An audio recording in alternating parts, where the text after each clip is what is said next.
All right, I'm gonna open up the Wednesday, November 18th, 4 o'clock meeting and call it to order. We're going to be doing town administrator, interviews tonight. And, we've come up with some questions, right? Everybody submitted their questions, so we'll just go in order. The person will come in, introduce themselves, maybe do a brief statement about themselves, maybe something that's not on the resume or something that they're really proud of from the resume that they wanna just highlight for us. And then we'll just go around, ask our questions, write notes on here, and then we'll just follow up with any other follow-up questions we might have, and then we'll ask him if he or she has any questions for us, and we'll be good to go. Do you guys have any questions? Are you guys good with all of these questions? Yep. Okay. Are we ready for Mr. Kelly? Are you guys ready? I'm ready. Yeah. Yeah, sure. Come on in. It's perfect timing. How are you? Not bad. Nice to see you as well again. Yes. So you can come on in this way. All right. Right into the line of fire. Yep. I'm gonna put you at the kitty table here. Hope that chair isn't too big for you. So we have Selectman Trevor Matthews, Chairman of the Board Lisa Pacheco, Hello. and Selectman George Grunwald. You know me. Would you rather have that green chair over there? It might be more comfortable. This one's fine. You sure?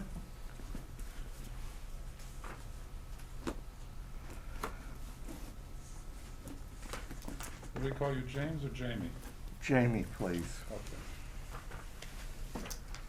We have multiple generations of James. Good evening. Welcome to the town of Freetown. Tim was kind enough to introduce us all. We're gonna start off by just asking you to maybe highlight something in your resume that you're very proud of, or maybe tell us something that we don't know that's not in your resume. Then we'll go around the room and ask you a series of questions. We'll come back with some follow-up, and after any follow-up, any questions that you have for the board or that pertains to us or the town. Okay. Are you good with that? Sure. Thank you for having me. Thank you. So we'll turn it right over to you. Is there anything you want to highlight from your resume, or is there anything you want to tell us different that's not in your resume? I think the most recent thing that I'm most proud of is in the town I'm in presently, we have to prepare the budget by December and submit it to the finance committee. Well, in March, COVID hit, and we had a balanced budget going in, and we had to, because of our estimates of state aid and local receipts and how much it was going to decrease, we had to cut 2.3 million out of the budget and submit a new budget. And I did it collaboratively with the superintendent of schools. We submitted it to the finance committee, and then it went to town meeting. And what I'm most proud of is there was not one hold put on any item in the budget, and the budget passed overwhelmingly. First time in my career I didn't have one item, one question, and I think it was because we, in advance, explained everything we did publicly. We were very transparent about everything. We bored the media with how many times we went to them to tell them exactly where we were on our cuts, why we were doing them, and where we were going from that. Great, thank you so much. It was a difficult time. We kind of did the same thing. So I understand how difficult it was. George, you have the first question. Oh, I do. Okay. Mhm. Oops, I have to find it. There we go. Tell us about your current position, particularly what systems and policies or changes have you implemented during your reign there that have had an impact or that you feel was? I think, well, first of all, I'm working for the town of Millbury right now. I started out as HR director for the town and the school, joint position. And it was the first HR director they ever had. So I had to come in, institute policies, have them passed by both boards. I had to bring the whole function of human resources to the town, make all of the managers and all of the employees feel comfortable with it. And then I was right away started negotiating 5 contracts. Wow. Then the town manager left, and I became acting town manager, and I've been acting town manager for 17 months. And we went through, as I said previously, COVID, but the other thing that we've done is we kept all of the major capital projects online. That includes a multi-million-dollar complete streets project for the center of town. It includes $1,500,000 over 2 years repaving of most of the major roads in town. I had to negotiate a resiting of a sewer pump station because it was under National Grid's high-tension power lines, and at some point when it was built originally, it encroached on their property, and so we had to negotiate how we could resite it but minimize the disruption and minimize how we had to reroute the lines. I'm trying to think what else major happened other than COVID, which we mentioned. Did I answer Yeah. your question sufficiently? All right. Jamie, so I'm next here. So can you speak about your management style or philosophy? First of all, I would say I'm very strategic. Contemplative, but at the same time collaborative. I prefer to work with teams. I find that the worst interference in efficiency in municipal government are departmental silos, where people are not working together and are not communicating. I have an open door policy. I learned that in human resources. I very much know by this time in my career you can't be an expert in everything, so you have to rely on your staff, and you have to value them, and you have to enable them, and you have to make sure that they have the training necessary to stay current. And I like to also mentor young people into the public service. Awesome. Thank you. Have you done any research on Freetown, and can you tell me a little bit about Freetown, what you've learned? It's, well, number one, you're a part of a regional school district, so that's different from Millbury. Your budget's about the same as Millbury's when you take out the schools.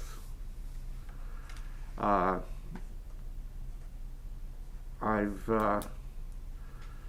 been through here a number of times, living in Norton and going through to see different sites, different places. You're somewhat like Plymouth in that you've got a huge state forest that's part of the town. And so geographically you're large, but that somewhat restricts your development. Correct. You've got an east and a west side. Great. And Awesome. it's a nice town that hasn't been hit with a lot of subdivision sprawl like some of them up in my area, where you look at 495 brought a lot of cookie cutter subdivisions.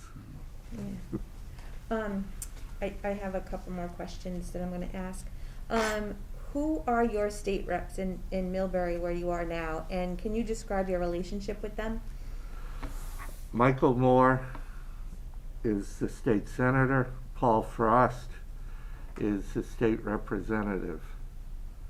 Call Michael Moore and he'll tell you that before I was involved, he never had a town administrator or a town official call him and bug him about things. Millbury's lucky in that one of the town buildings is an old mansion, and they use it for event venues, or a venue for events, sorry. And so I instituted quarterly lunches with the delegation that I'd have various department heads, the superintendent of schools, and the business manager of schools. And part of that is because my first jobs were with the legislature. And I worked in a number of committees. I was an assistant to a House Speaker. And I know the value of having a personal relationship with the legislators. And I know the value when you're lobbying them for money and earmarks and anything else I can shake out of the state. Yeah, awesome. That's great. Can you put these in order of your expertise? Budget, personnel, technology, finance. Well, personnel, I would say that I've got more expertise than most people in the state. I was the chair of the State Labor Board. I practiced also as an arbitrator and a mediator. I've negotiated hundreds of contracts, both employment contracts and individual contracts on both commercial and residential, as well as employment. I'm also an attorney. Yes, thank you. So that would be number one. Budgeting was number two. Finance was number three. I'm right now involved in we just went out for $10 million in bands. We're preparing in Millbury to go out between 30 and 40 million in bonds. I've increased the unrestricted reserves, so we're above the 5% limit, so we could keep our bond rating. Budgeting, I told you what I did with the COVID, and I'd say, so the bottom of the list would be technology. Same with me. Right, Trevor? My laptop is not working right now. All right, George, it's all you. Oh, me, ooh, okay. Could you tell us about some challenging problems that you've had and resolved? All right, well, I think on a personnel level, I had to terminate an individual who was not performing and not adhering to 30B. And he was a department head, so we had to terminate him, and that was difficult because of progressive discipline. It almost looked like we were scrunching the issues together, but as we peeled the onion, we found them. And so that was a difficult issue with personnel. I'm not going to go beyond on the budget and COVID. I think the other issue was when the state funds dried up, and we still have a major program of bridges and culverts that are failing. And so it was, how do we push off some of the repairs that we were planning to make, reprioritize our monies coming in. We get about $424,000 in Chapter 90, and we knew that the bridge grants weren't coming in, and we ended up borrowing 2 large metal plates from the state to take care of us for the short term. Does that answer the question? Well, that's your answer. What were the issues you had? So, The yeah, I know that. difficult issues, those Yeah. were probably the latest. Personnel issues are always difficult. Yeah, well, it's, Yeah, you feel bad. yeah. So you But- still have number 7? Yeah. Mhm. Okay. How would you handle, I've got 3 issues here. First one would be conflicts between employees.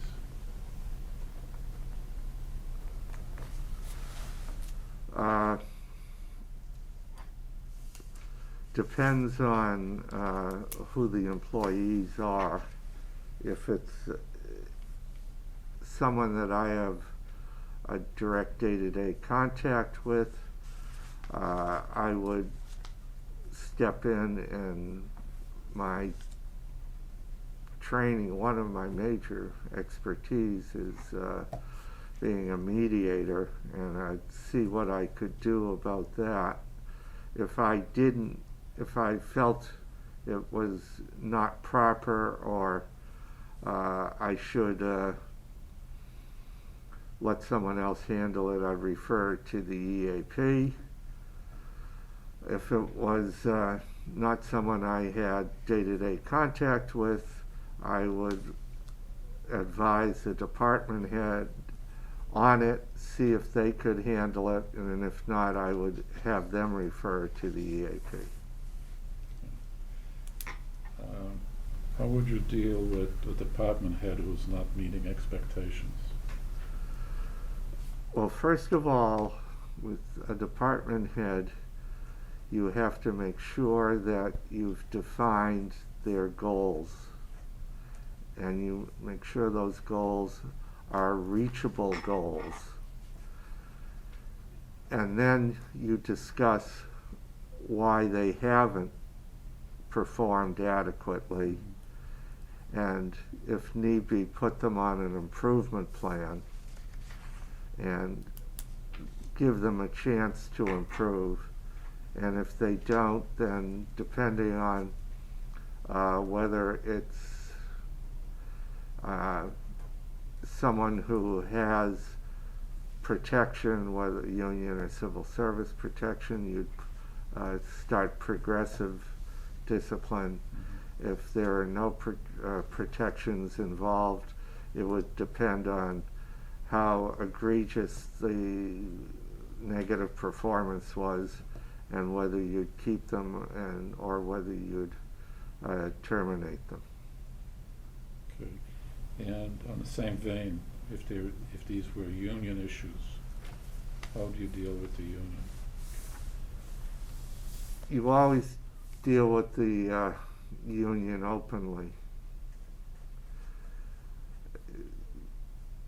For Exactly what you example, if there's someone on the DPW who's performing very poorly, that could endanger the other folks on their team. And so you can't let it go forward. You discuss it with the department head. All union contracts in this day and age have progressive discipline, so you've got to adhere to the progressive discipline. You deal with the union steward. You deal with the business agent from the statewide union, and you make sure they're involved in developing any improvement plan, and you go forward. If it's something that is just like I just said in the other example, if it's really egregious, then you have to terminate. Okay. So, okay, that one's mine too. I think it's an extension. Yeah, just D. Yeah, it's so Says D. Yeah. it was because I think you had 4 separate how would you handle situations. Right, Yep. that's the last one. Yep, there you go. Delta, communicating with the Board of Selectmen and department heads. How do you see that? Well, I think that's 2 questions. Communicating with the board, town administrator owes the board his loyalty, owes the board his total, he's to make sure that the board is never surprised. So there should be open communication.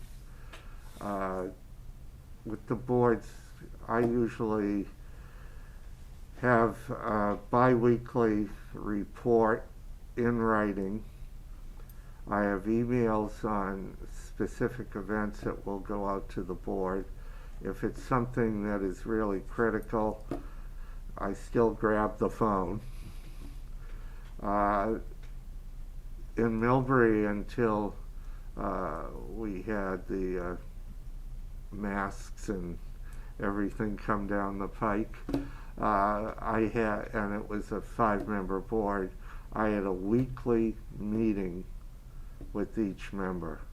Some of them were early in the morning, some of them were around supper time, depending on the various people's schedule. The chairman of the board would come in and we'd have a sandwich at lunchtime, and we'd discuss various issues, and most of the time we had also, not only the issues pending, but we'd be planning what would be on the board's agenda for over the next month to 6 weeks. With department heads, as I said, I'm someone who believes in teams, so we'd have various department heads on function-specific teams, and we'd all be communicating that way. And then I have a monthly department head meeting, and as I said, I have an open door, and the department heads walk in whenever they need to and whenever they want to, and I find I'm very accessible. All right. Thank you. I think I'm Sounds next good. here. So, what experience do you have with union negotiations? I know that you have a lot. Or if you want to just highlight maybe one particular example of a union negotiation that had a favorable outcome. All right,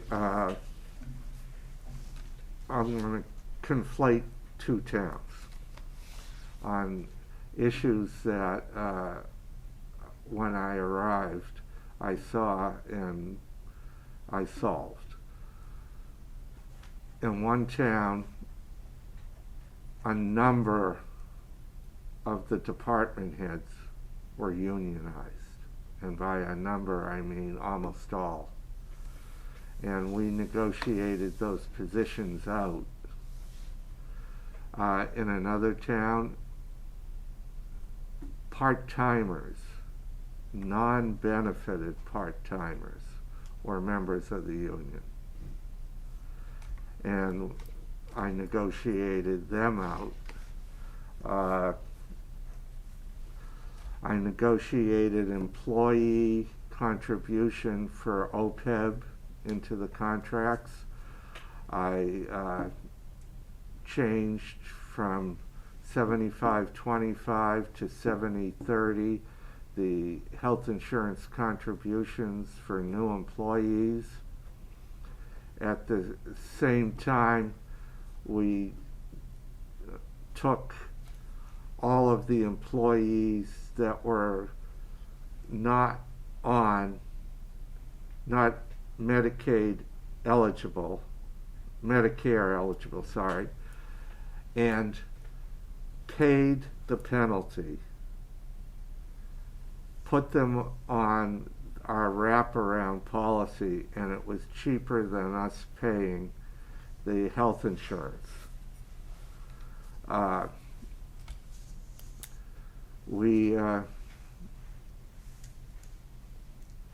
I've limited raises. I've reclassified positions that I thought were necessary, sometimes combining two positions.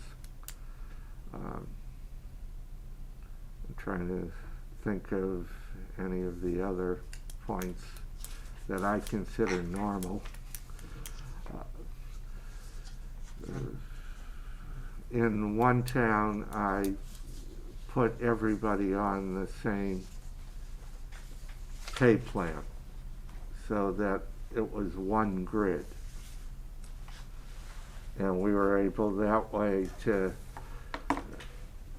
prove that, for example, people in the same grade, same position, school and town, were not getting different salaries. So you get rid of that envy factor that goes between departments and town and school. Awesome, thank you. So, next question. Have you been involved in any large-scale municipal construction projects? And if so, can you speak about your experience with that? Well, we've got the Complete Streets multi-million-dollar project in Millbury, redoing the center of town.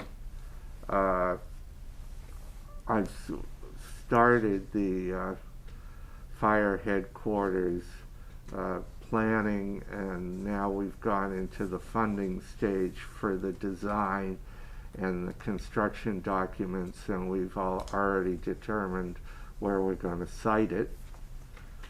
I've, over a 2-year period, $1.5 million repaving project. I'm in a $14 million TIP project with the state, where we're redoing a entranceway into the mall that's situated in town off of 146. What is a TIP project? What is that? Transportation improvement. Okay. Bunch of state money, a lot more federal money. We're relocating 3 or 4. We've got, I think it's 72 permanent and temporary easements we have to deal with. Thank you. So, next, do you describe a time when you were able to implement a cost-saving measure in town or a city?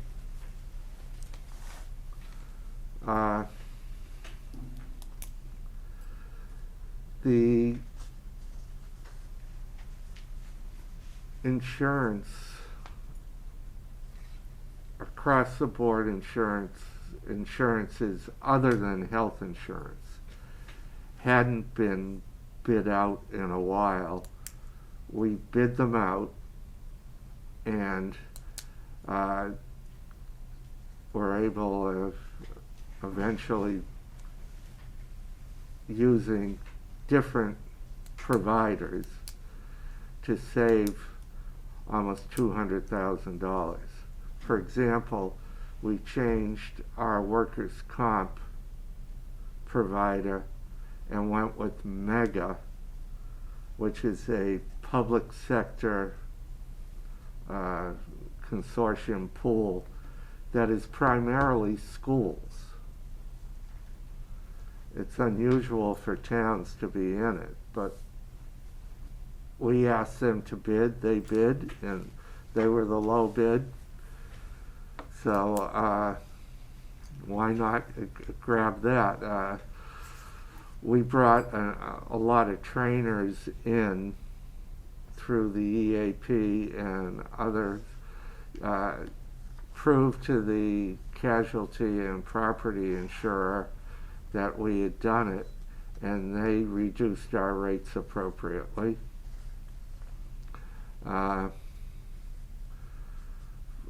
I've conducted a number of trainings in prevention of discrimination, other issues, MCAD issues, that we were able to save in our professional liability insurance.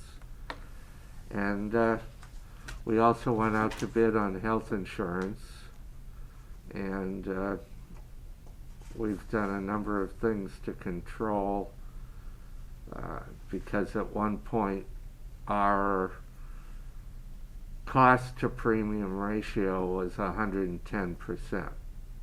The insurance companies like to see 85%. And we're right now down about 90%. And we've also kept it where over the course of 4 years it's gone up 8%. 1 year we were static. That's 0. All right, so as my final question, I think, here is, so what experience do you have developing, drafting, and coordinating grants? I've coordinated them. I've always relied on the town planner in the towns I was in, because that was the person who had the expertise, or I've gone to the regional planning group, whether down here, I believe it's SERPID, It is. up in Millbury at CMRPC. As you know, grantors love to see multiple towns applying for a grant. And so we've been doing that lately with CMRPC, and they would be writing the grants, and we provide them the background information, and then hopefully we will be the beneficiary of the grant. Awesome. All right, thank you very much. George, you're up next. Might be an unfair question. How do you perceive the role of the board, the select board? Well, the board is answerable to the voters and the residents. They are the chief executive entity in the town. The board is composed of individuals who are elected, but the board is one entity, and the town administrator is the administrator for the board, and as such works for the board. And I would hope the board would be able to give the administrator the direction they need to perform as well as possible, and would also, since most town administrators are not from the town they work in, would give the administrator the lay of the land, so to speak. But town administrator works for the board. The board runs the show. Thank you. Back to me. I'm not sure if you had a chance to look over any of our bylaws or anything like that. No. Okay. So can you just tell me what your first week would look like if you were the person selected? I would, well, prior to the first week, I'd talk to your present town administrator, which it's interesting. One of the places he formerly worked was Millbury. And he lives in Uxbridge. But besides that, during the first week, I'd introduce myself to the employees. I would go to each work site. Prior to even coming in, I'd familiarize myself with the budget and look over the bylaws. Most municipal bylaws are somewhat similar. I've been writing or reviewing them in a number of places, both as a administrator, manager, and as a lawyer. And when I was chair of the planning board in my town before we had, well, at that point we didn't have a planner. So I was writing the zoning bylaws, updating them, and the subdivision rules and regulations. The other issue is I'd probably be pestering the board for time that I could find out not only what the issues were, but who the movers and shakers were and who had what issue, and what is the board's vision going forward. I'd review your master plan and ask you whether the citizens and the board thought the master plan actually reflected what the town wants. Because I've been in a situation one time where the master plan did not reflect what the folks wanted. Thank you. In one word, how would your department heads describe you? In one word. Problem solver. That's a hyphenated answer. I think it counts though. Would you describe yourself as a doer or a delegator?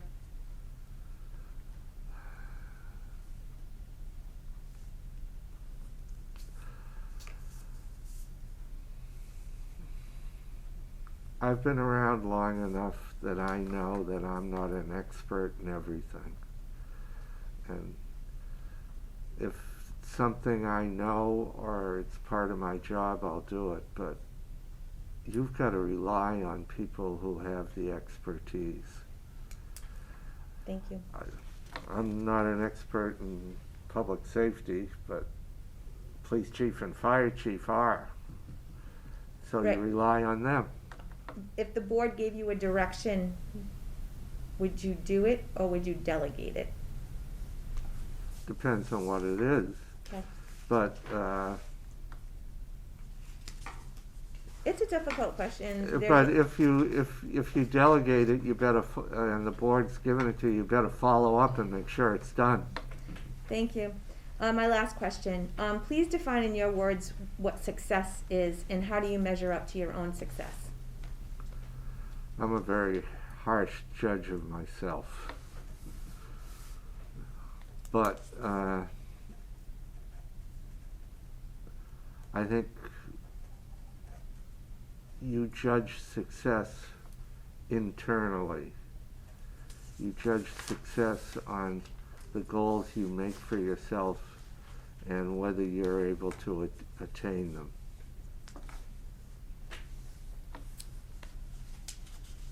You can always improve, but you gotta make sure and realize where you fall down and do better, but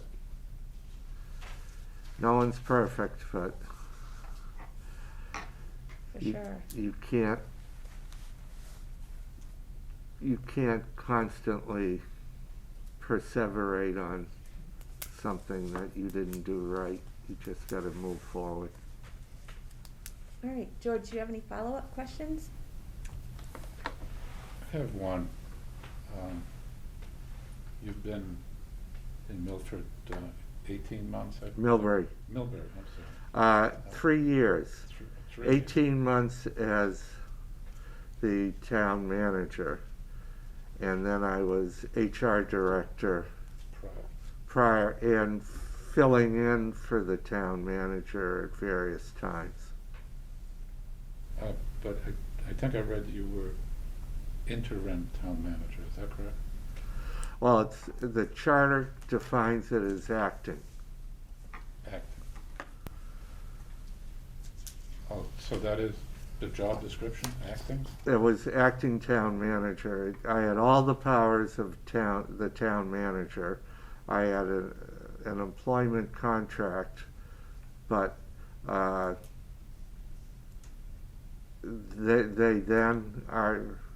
they've hired a new town manager as we speak.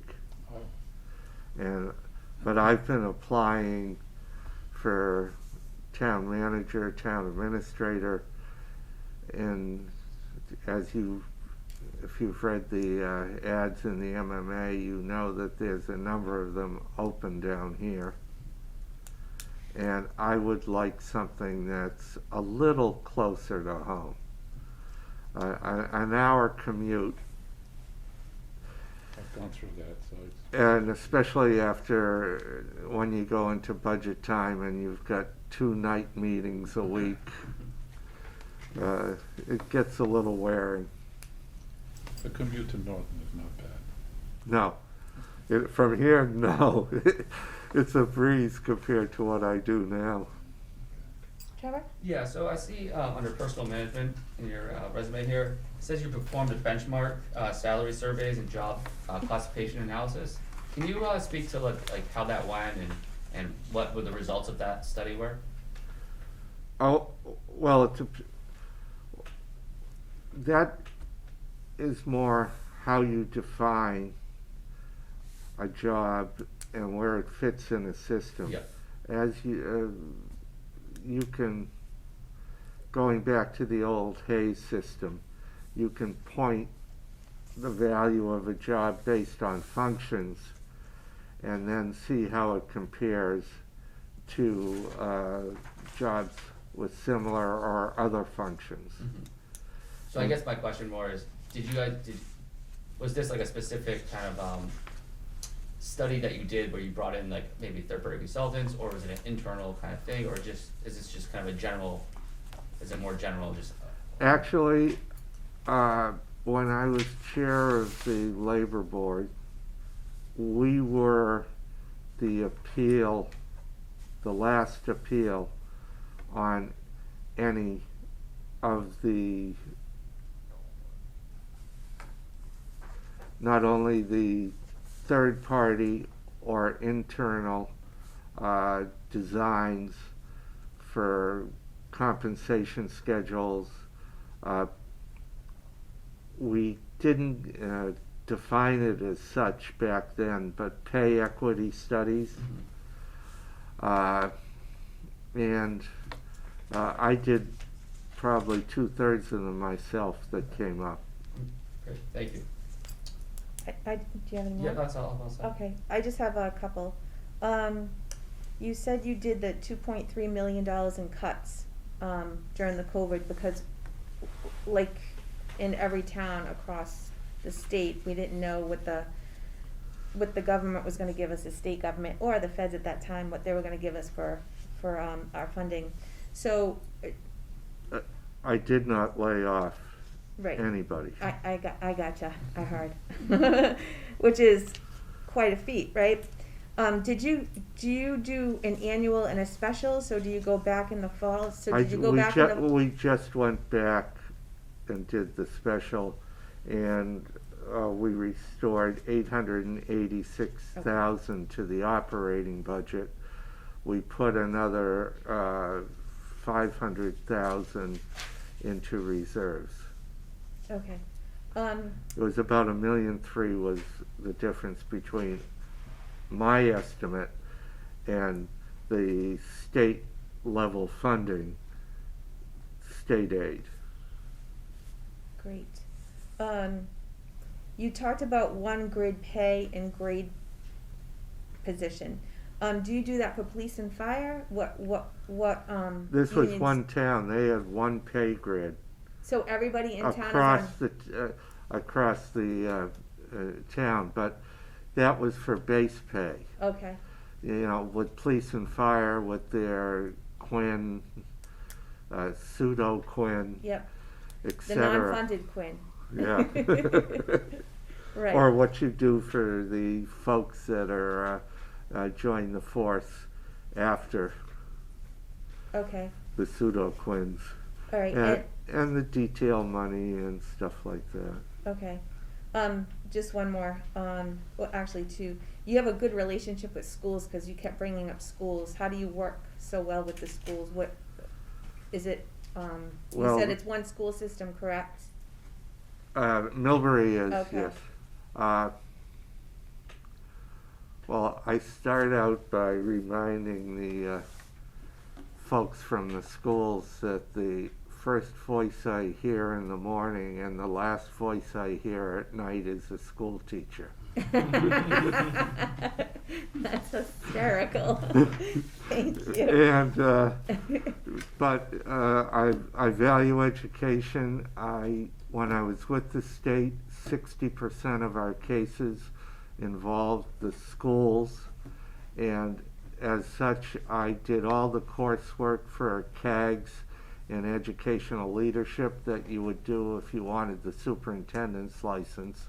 But because I was working full-time with the state, I couldn't do a lot of the in-school stuff.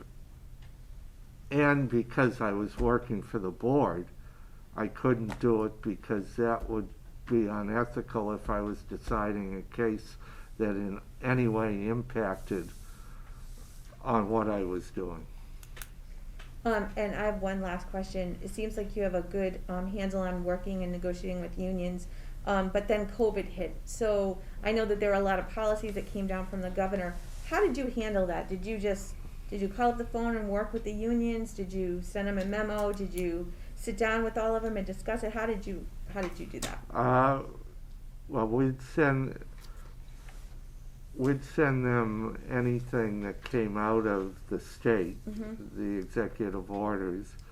But I had such a relationship with the unions that the stewards and I would sit down and would say, how are we going to get through this? And I pretty much said, what do you need? How do we retrofit the buildings? How anybody knows somebody that can get me cheap plexiglass? You know, on down. We were very lucky in that we reacted quickly and early. And before a lot of the supplies ran out, I had an abandoned schoolhouse filled with the supplies. Awesome. We got them from MEMA, we got them from FEMA, we bought them on the open market, and we bought them and the school bought them, and we put them all together. Great. All right. Do you have any questions for us? Turnabout being fair play, what's your vision of the role of the town administrator? I kind of agree with you. So I think that one of the things that we are going to do is set down goals for you to look over, and we'll sit down and have a meeting and we'll go over goals with you. I think each one of us has a different goal that we might want you to work on. It's just making sure that whatever the board votes on is carried out, and it's followed through, and it comes full circle back to the board. So I like that you do your bi-weekly updates, and I think that an open door policy where you meet with each of us is really good. So I think that the relationship has to be both ways, and I think that we have to be able to openly communicate if something's going wrong, and also when things are going well. That's my personal feeling, and Couldn't have said it better, Lisa. thanks. Yeah, you get to shoot to a straight, and, if you feel something strongly, you just gotta tell us. It's really important. Okay. You'll be the captain of the ship. We're just, Yeah, but you're telling, the board's telling Yeah, us where the okay. ship goes. Yeah. We're gonna say we wanna go here, and you're gonna get us where we wanna go. I like that analogy. All right. Another question is, you folks are a 3-member board. I've worked with 3-member boards and 5-member boards, and how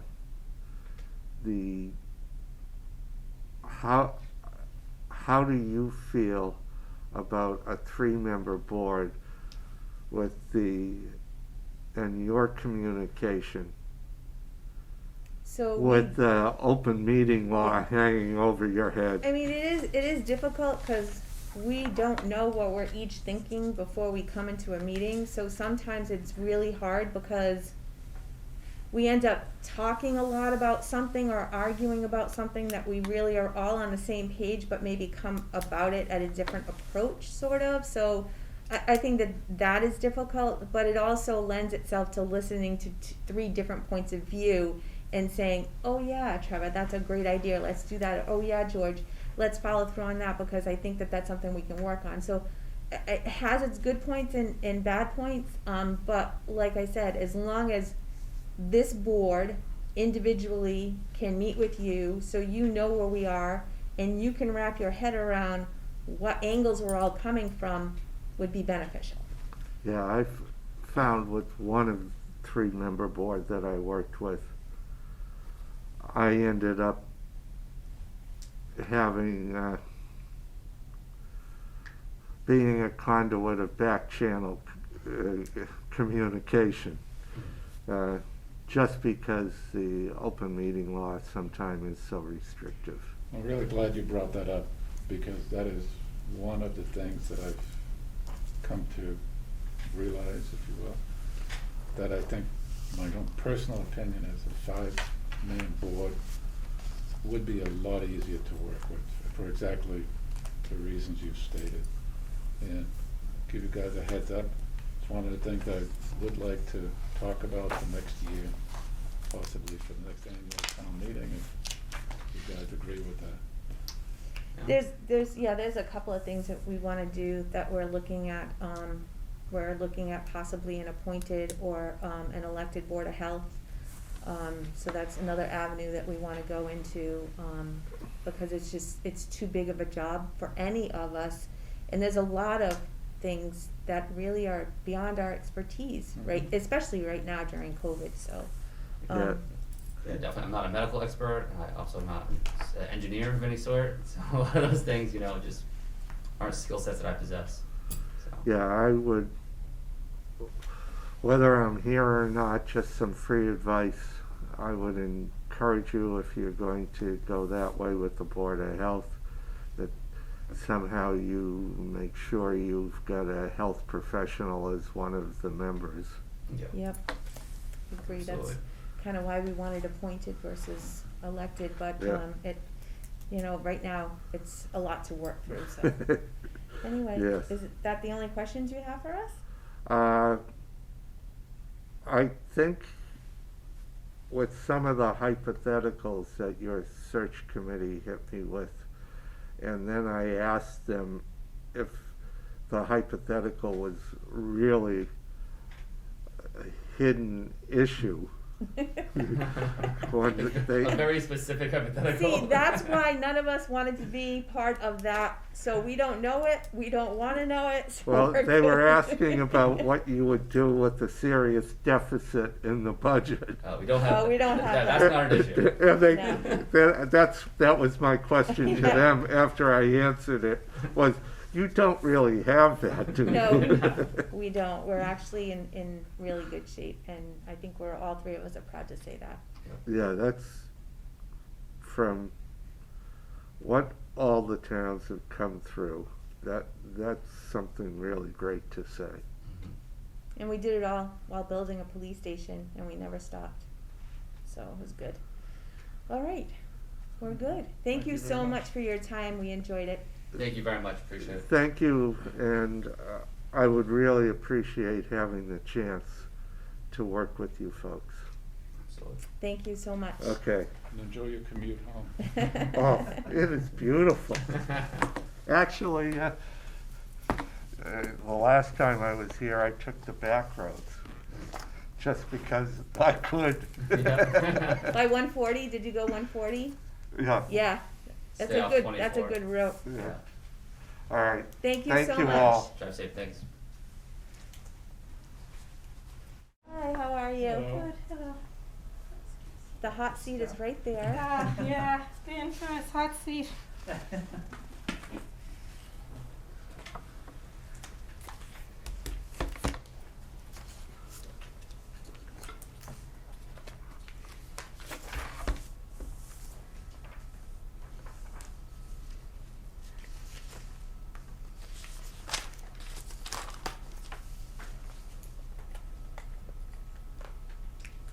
Okay, I didn't know if you were gonna Oh, no. introduce us, or you wanted us. Oh, I can introduce you. No, Sure. that's fine. You You did did that the such a last good time, that's job. why I was confused. We have Selectman Trevor Matthews there. This is Selectman George Grunwald and Chairman of the Board, Selectman Lisa Pacheco. And you remember me, so. Hi, welcome to the town of Freetown.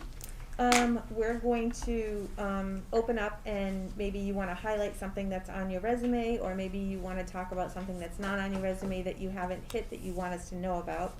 Then we'll go around the room, ask you a series of questions. At the end, we'll just follow up, should we have any follow-up questions for you, and then we'll turn it over to you, should you have any questions for the board. Okay, All right, sounds good. so, with that being said, I'll turn it right over to you. Okay. Well, my name is Angie Lopes Ellison. I mean, obviously you have my resume. I've been involved in municipal government for some time, having served as Blandford and the town of Uxbridge as town administrator initially, and then as town manager. The charter called in Uxbridge for a strong town manager form of government. I was involved in higher education.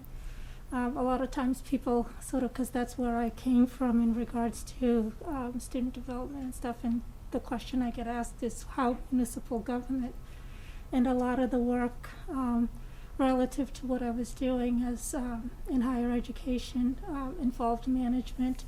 I was dean of students. I oversaw departments, various that are similar in nature. I worked in a public institution, so I'm very familiar with Mass General laws and all of the regulations that applied. And the other piece of transitioning out, my undergrad and my graduate work are both in political science and American studies, which, initially, as you may know, you go to college thinking, oh, this is what I'm going to do, and then you end up taking an entire different direction. So technically, I've come full circle back to what I was supposed to do when I first got out of college. And so the work of municipal government and political science and the function of government is something that I'm very much interested in. I've worked with the state. I'm starting to work and get some familiarity, especially around COVID, with a lot of the federal regulations as well. So, Thank you. George? Okay, well, sorry. Okay. We have a list of questions. I'm just going to go down the line. Tell us about your current position and what systems, policies, or changes have you implemented? well, I've been working as a DEI specialist, diversity, inclusion, equity, and inclusion. I've been out of municipal government for about a year, and I went back to doing DEI work, particularly around some of the issues that have come up. I've been focusing a lot on human resources, public safety training, and staff training under the issues of sort of inclusion, acceptance, equity, and creating systems in place that'll support that. In my municipal work, I would say some of the, or the most interesting piece that I can sort of attribute to myself was that I had found when I went into one of the municipalities, finance employee that recently got indicted because, all the court cases were postponed and I had left Uxbridge, so it couldn't be prosecuted, but he just got indicted for embezzling over $500,000 from the town. And that was something that I had caught. I had, unfortunately, had to release him and another person in the finance department for lack of follow-through and responsibility. So I guess things that I would say would be definitely maintaining regulations, policies, and enforcement of ethics and expectations of the state. Because that's how municipalities get in trouble a lot of times, is when they don't do what the state requires of them, and you get fines and penalties, which is needless for anybody. All right, I'm next. So, can you speak about your management style or philosophy? Sure. I tend to be democratic in my process, or collaborative would be a better word. I truly believe that the department heads are subject matter experts, and that's why they're running the particular department, so they have skill sets and understanding of what they're supposed to be doing and how their division and or boards are supposed to be running. I look at my job as how can I help you excel in your position and or help your department do a little bit better or challenge you to the next level in your professional development. I try to gather as much information as possible. In my last municipality, I started working in clusters. They had department head meetings where everybody just went around and talked about what their departments did. And that was 2 hours of everybody's wasted time, in a sense. And then I made it a little bit more productive, where we had issues that we had to talk about. I broke the department heads further into what I called areas of specialty, like the finance section, operations, and public safety, and I would meet with them. And I also created a leadership team with certain groups where sometimes you make decisions. I try not to make them in isolation, because what I think might affect me or a particular department, I might not see how it might affect economic development or even public safety, which sometimes you didn't even think about. So having those conversations before and making decisions, obviously, I'm able to make quick decisions as well and make pragmatic decisions on point. But I think that's typical. That's my style. Very Thank you. collaborative. So I'm sure before coming here, you wanted to do a little bit of background about Freetown. Can you tell me anything you learned about the town of Freetown? Well, I'm familiar with the town. What surprised me was your water, and how much the town relies on other municipalities for their water system. I know you have a shared contract with New Bedford. I know the area. I literally went to school down the street. I went to UMass Dartmouth. So I'm familiar with the area, and I know the culture around here and stuff like that. But municipal-wise and operational, I think that was the biggest surprise for me. Financially stable. COVID will depend a lot on what the state does, but outside of that. All right, thank you. I have a couple more questions for you. Who, in your last position as town administrator or town manager, who are your state reps, and can you describe your relationship with any of them? I forgot most of their names. I had Representative Fatman, and I can see his face. His name escapes me because for the last year I've been in a whole different realm. We had a good relationship, actually. The senator, our local senator, helped with us getting a Mass Works grant. And every time we had any functions, we would call him and ask him to be part of the conversation, and he always was. He would come in. We had a good relationship. Our representative actually lived in the town of Uxbridge, Representative Fatman. So I saw him and had a relationship with him a lot more. Thank you. There are 4 things. I'm going to ask you to put these in order of expertise: budget, personnel, technology, and finance. Budget, personnel, tech.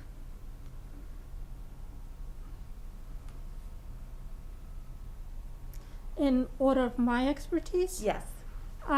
I would say, I have experience and expertise in all, but my go-to strengths would be probably 1 personnel, 2 tech, 3 budget, 4 finance. Okay. Thank you. Okay, can you tell us about some of your most challenging problems that you resolved? I think what I had talked about in regards to finding the discrepancies in the financial situation, it became a challenge because the individual in question had a relationship with a few of the board members. A few? Yeah, like 2 of them.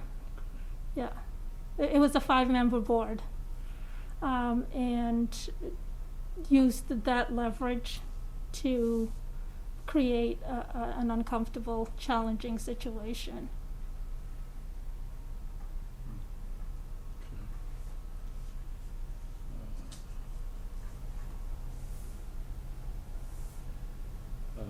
How would you have handled conflicts between employees? But amongst employees, Yes. between them or myself and an employee? No, between employees that interrupted the workflow. Yeah. Well, so one of the things that I do when I come into a new position, typically, because I've held a lot of management type positions, is that you set clear expectations. And I did the same thing in the municipalities in regards to just we have to run ourselves on a customer service based. You don't have to John down the street because his daughter said something to your child, whatever. It doesn't come into the building and into work. You deal with those things at home, and if it crosses over, then I have to get involved and sort of look at, what are the issues and how it relates to your job and the position and you servicing the community. Obviously appropriate behavior to, they can't sit in front and start yelling at each other while there's residents trying to get service. I would deal with those immediately and or put a stop to it. I think there's a certain level of decorum, and also I don't want to call it I'll call it role modeling that municipality, if you set a certain expectations, people will raise to that expectation and work to that piece. All right. How do you deal with department heads who don't meet expectations? Well, I think for me is in regards to sort of initially when I is observing what they do. Obviously, as a town administrator, there's a lot of moving pieces.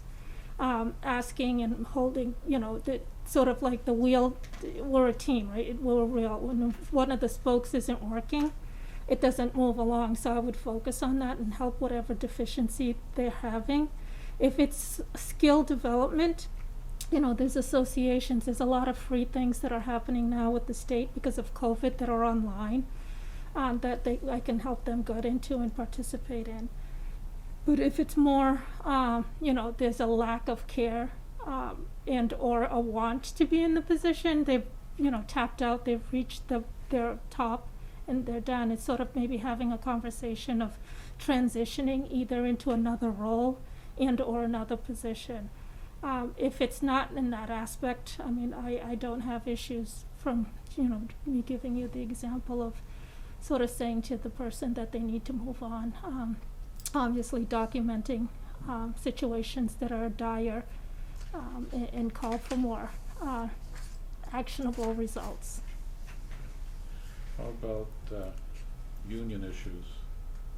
How do you handle that? Well, the union contract, the collective bargaining contract should talk about and should spell out how discipline is handled with a collective bargaining member. I am of the mindset the first time, let's talk, let's fix the problem. And if it can't happen, then go by the book in regards to a union person, because they have that expectation of me and they expect me to follow the contract, so I would hold them to the same. And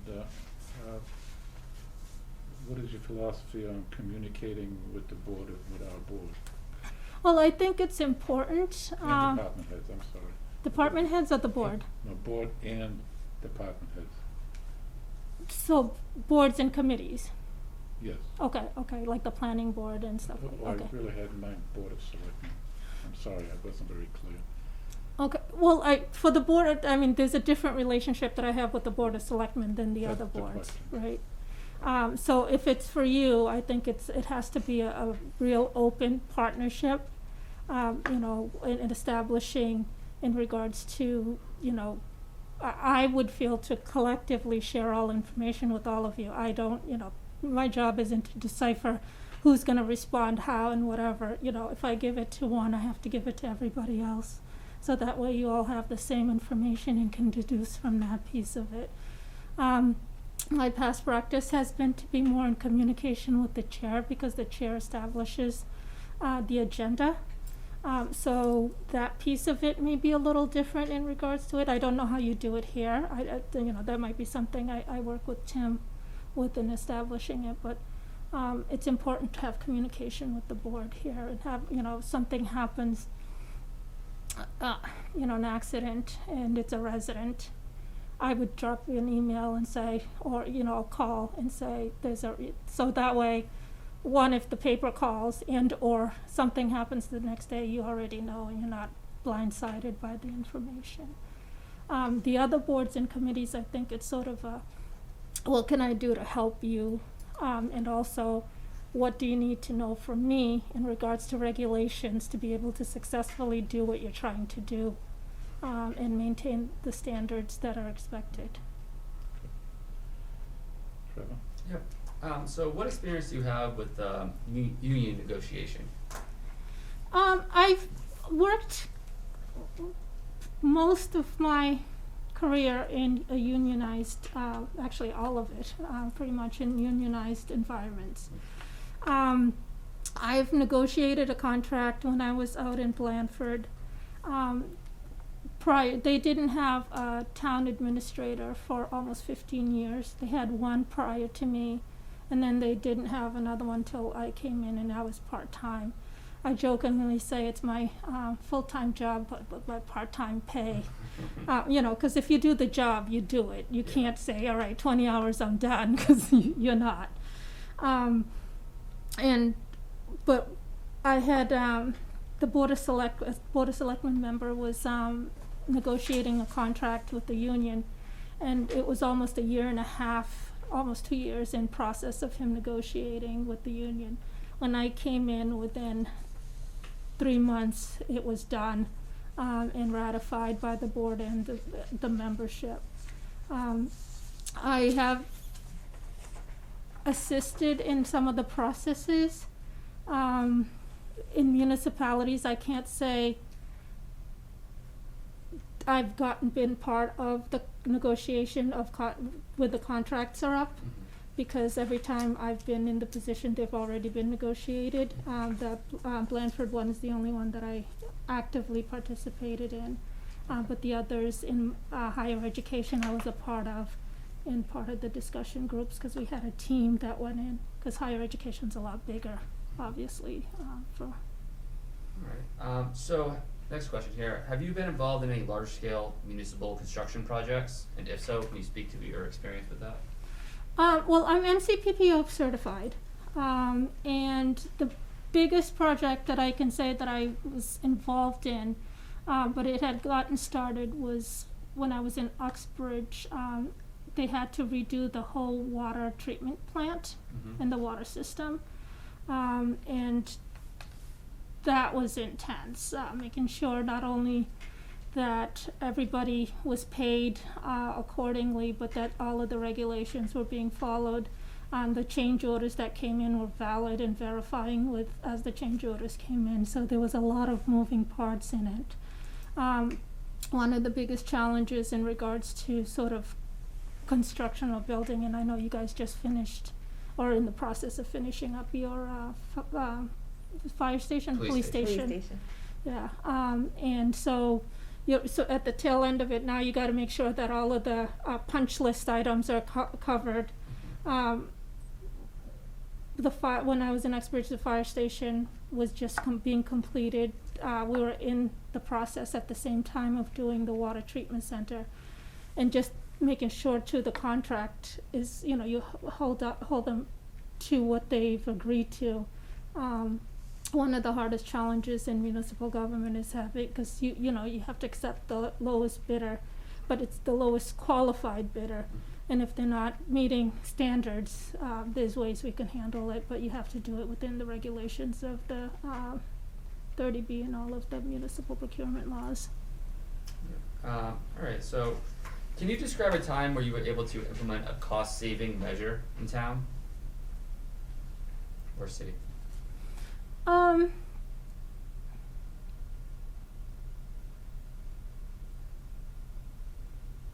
always looking for ways to kind of trying to get specifics.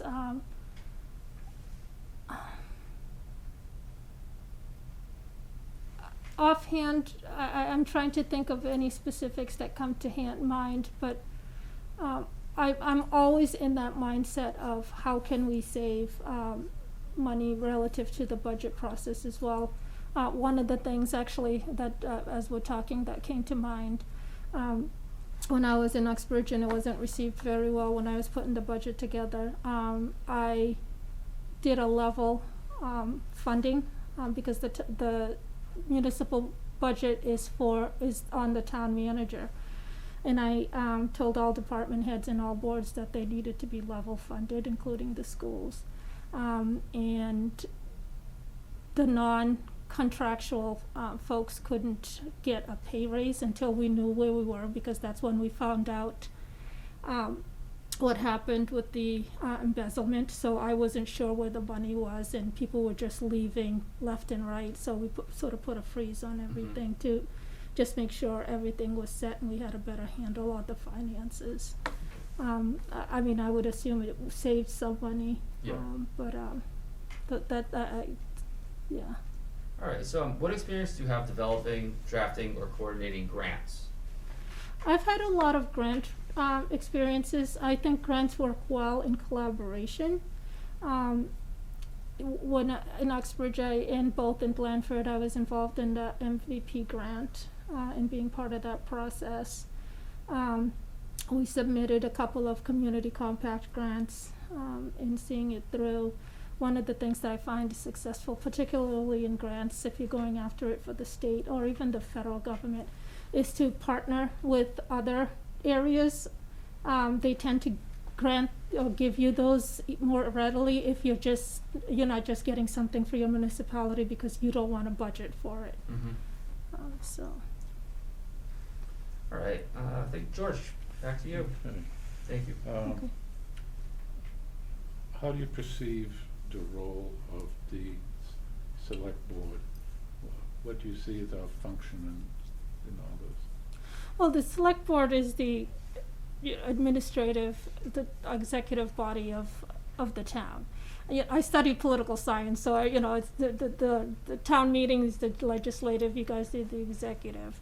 You implement and make sure that all of the aspects of government is functioning and running.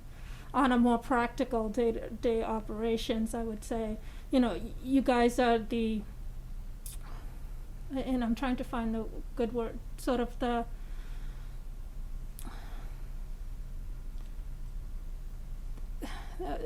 word that I want to use is sort of like the protector, but it's, the people voted you in to hold their wishes and the direction of the town and the goals of the town and managing of the town in a certain way. And so I think your role is to sort of set the goal, set the direction, and set the pace in which the municipality moves. And if anybody disagrees with the direction you set, then obviously, the election process deals with that piece of it for you collectively. And you're also the overseer of a lot of the community the community, and if things aren't going well.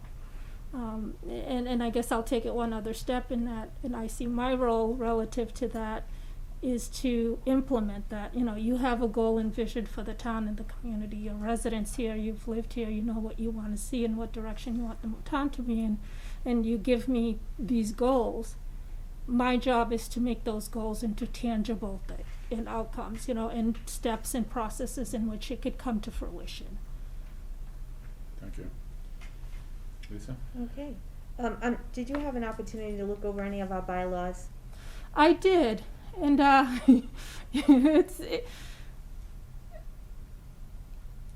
ahead. it's detailed, but it's it feels cumbersome. Okay. So, anything that you would change or further develop or tweak? I wouldn't presume to change anything in there, but I read it and I was like, oh, that's interesting.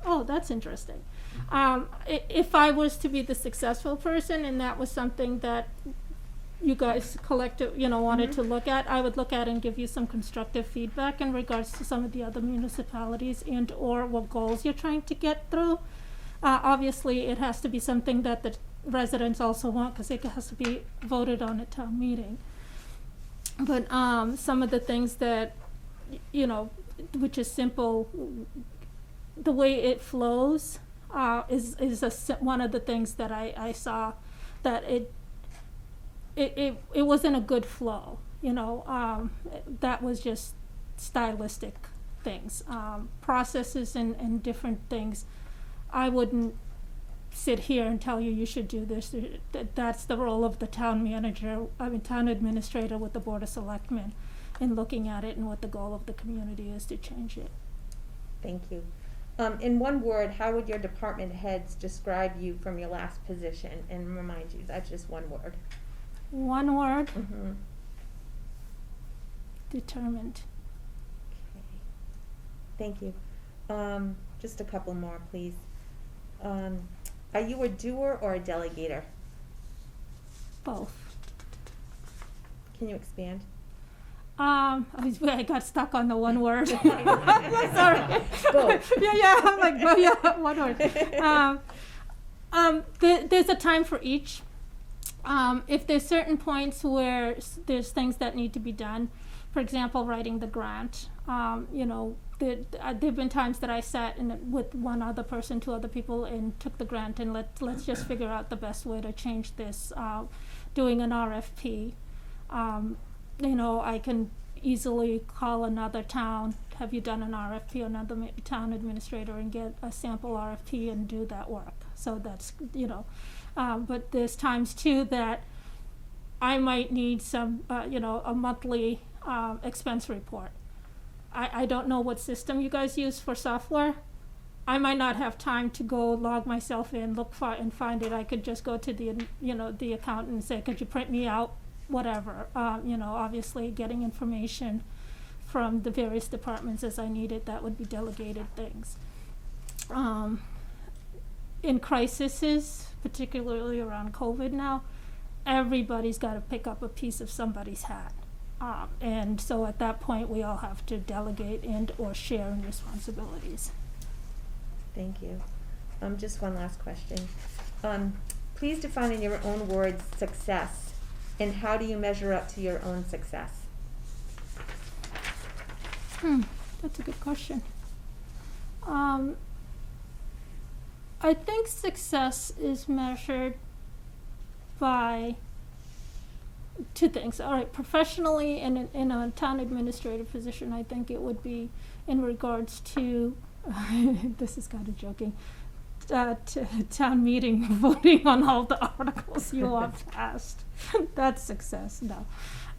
But I think success in a municipality is definitely being able to come out with a balanced budget that doesn't create a heavy tax burden on the residents and all the commercial aspect of it. I know that you guys, I saw when I was looking at the financial reports, you have a split tax, and the commercial is almost triple the residential piece of it. But so I think success.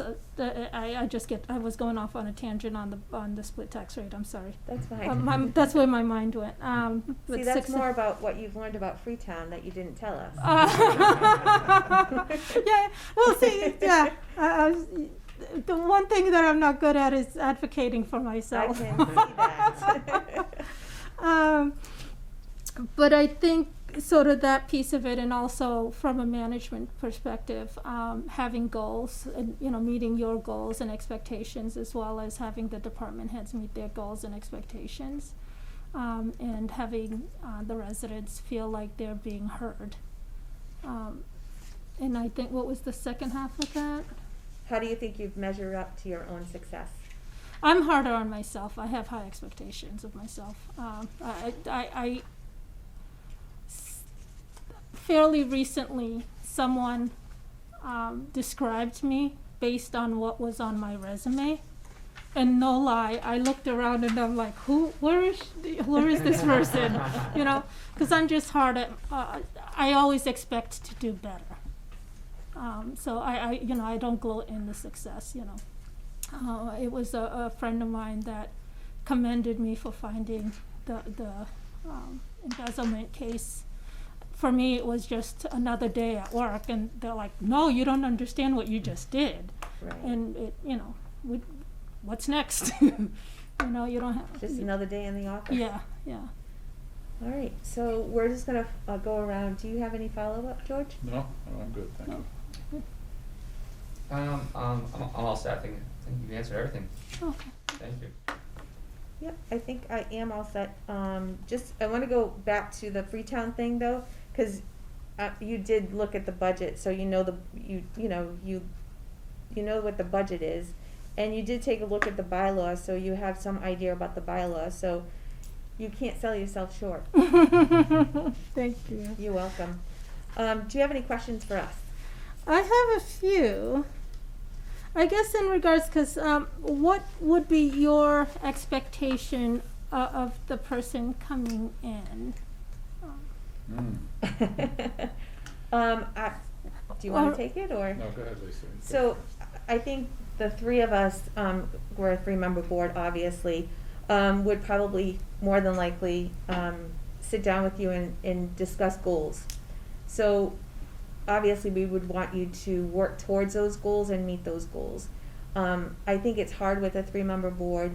I think that having a meeting with one of us, all of us at different occasions, just so you know where we're coming from, we know where you're coming from, is probably a good idea. But I think that for me, when we give a direction or when we make a vote or have a vote, we want to ensure that it's followed through on. And I think that that is one of the Yeah. biggest concerns for us, is Yeah, that yeah. we just want to make sure that there's no open-ended things out there, that everything is succinct. Because, like you said, we have people to answer to, so when something doesn't get completed, they come looking to one of us. And I think that it puts us in a difficult position. So I don't know if you guys want to elaborate. Yeah, so, well, I guess another kind of thing that I'm looking for is someone who challenges the way that we currently do things. Just, I see this a lot in my other job, or, I ask someone why they do something, that's the way it's always been done. I want someone to really look at, from the big things to even the little, daily processes, and challenge those things, and bring their experiences, your experiences from other places you've worked to, see how they can be implemented in this town. Yeah, and I'm good at when I come in. Why? Why do you Yeah. do that? Explain that to me again? That's what I'm looking for. Yeah. The thing I would be looking for is someone who works with the department heads and ensures that they understand the expectations and that the jobs are getting done properly and the departments are running. Can I ask sort of a follow-up? Is there, I guess without getting into the weeds of situations, are the departments fairly functional? Is there an area or particular anything that is of concern? Well, we do have one department that's somewhat problematic, highway department, Yeah. for Okay. different reasons that I want to go into. Okay.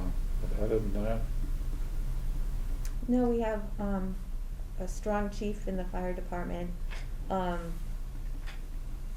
Chief Abbott for the police department has been around for a while. The building department head is really good at what he does. We are looking for a head of the Board of Health right now, so that's still out there. Our town accountant is very strong. Can't say enough good things about her. She's just awesome. Treasurer collector, same. So no, I think we do have a good team, and I think we're very fortunate.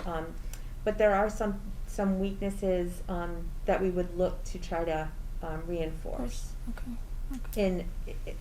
We're looking towards maybe at some point a public works department. So I think that's a goal of everybody, but how we get there, I'm not really sure. So. Okay.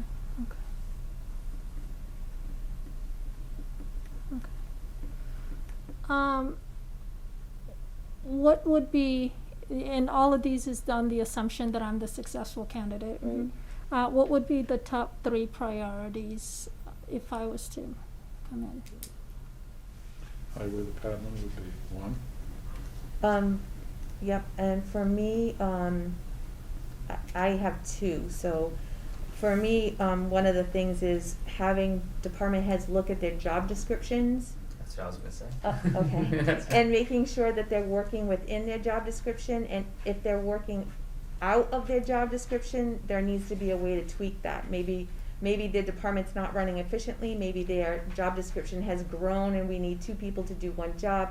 So I think that that's one, and are they making the salary that equates to what their job description is? So more Yeah. of a personnel assessment. Yes, and Okay. I'm concerned that some people might be overworked and underpaid, and then other people might be overpaid Paid and and underworked. underworked, So yes. I want to just do kind of a analysis Okay. of all the employees in town and see where we stand. Maybe benchmark against other towns that are similar, things of that nature. Yeah. And the last thing is that we still tax our solar array farms, and the state is heading into a pilot, so I think that we really need to get a grasp on that pilot program. Yeah, okay. I've done a few, in Uxbridge, I've done a few pilots for solar. They're most of the time are with the assessors. See, you didn't say that. Oh, gosh. Yes, you work with the assessors and you get the pilot program. But yeah, so that helps with the budgeting process too, because then you know what the yearly base is as opposed to the fluctuation of. But, okay. So, I mean, Lisa pretty much said what I was gonna say. Yeah, so I think that's all I got. Okay. Well, the other part is you didn't say what, but there's so much in regards to experience that it's hard for me to sort of quantify, as we talk, my skills and stuff like that come out. So it's not a, yeah. Oops, my computer went down.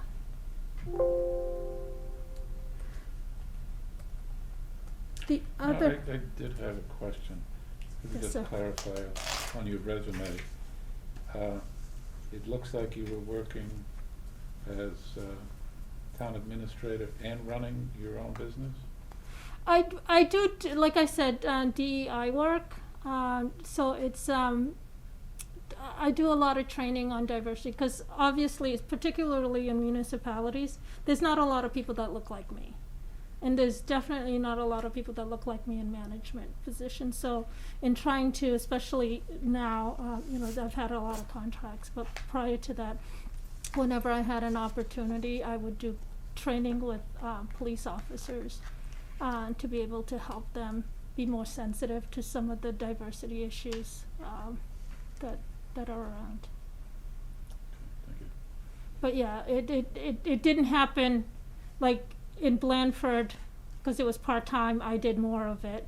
When I was in Uxbridge, I almost didn't do any of it, but I maintained the business. I mean, it's my own personal business. I do a lot of work for higher education as well, around their staff training. But because COVID hit, it became a little bit more realistic that, I need to fund.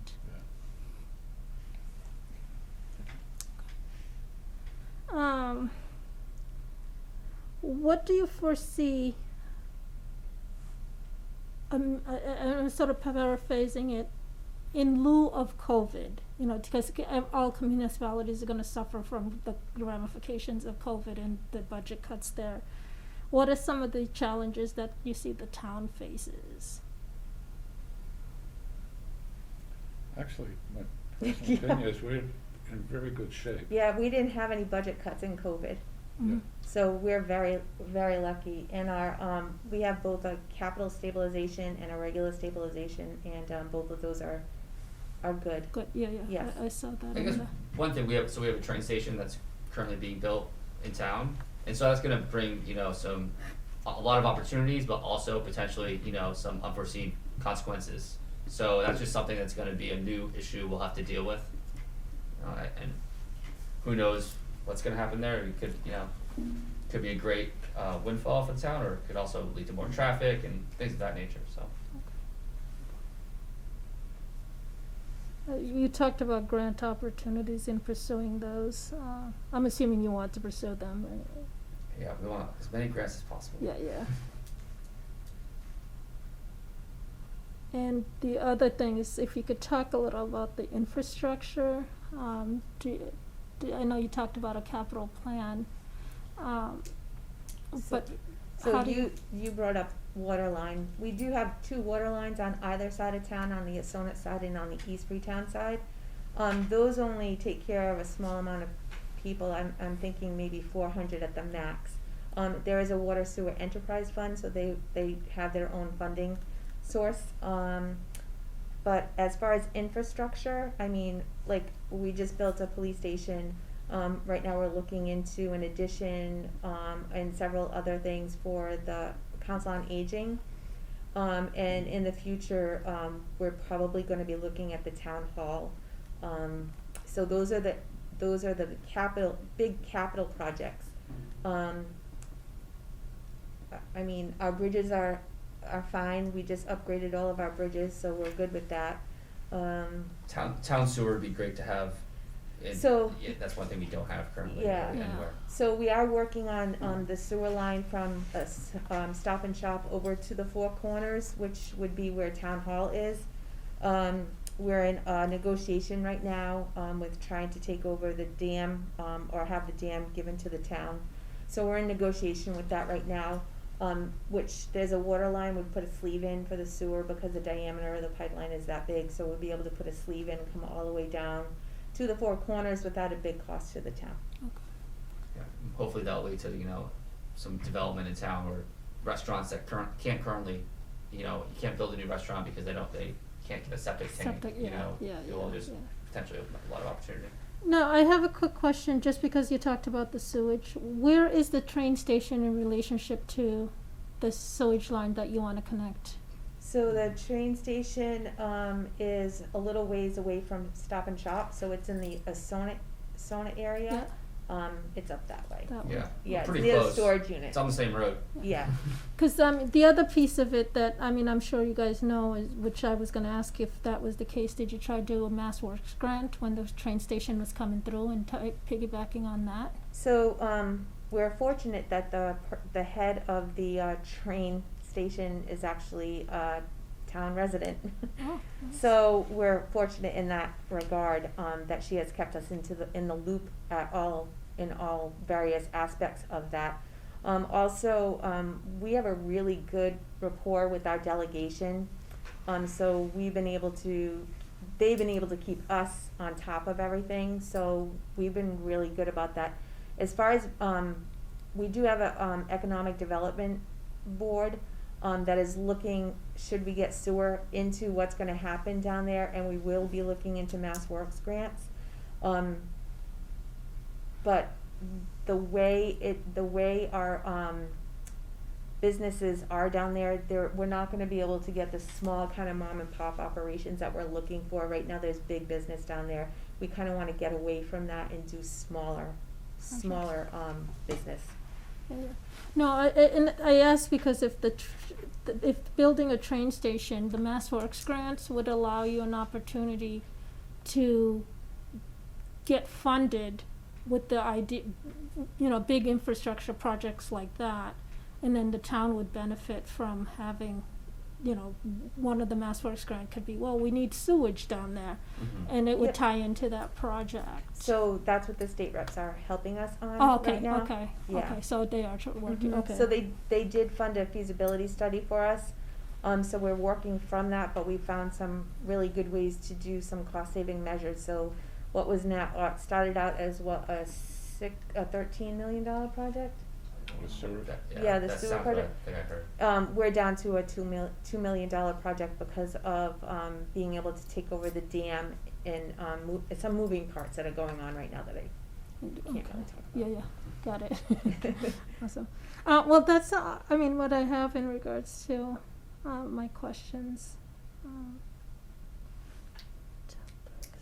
Yeah, Thank you so much. Thank you, appreciate it. thank you. Thank you.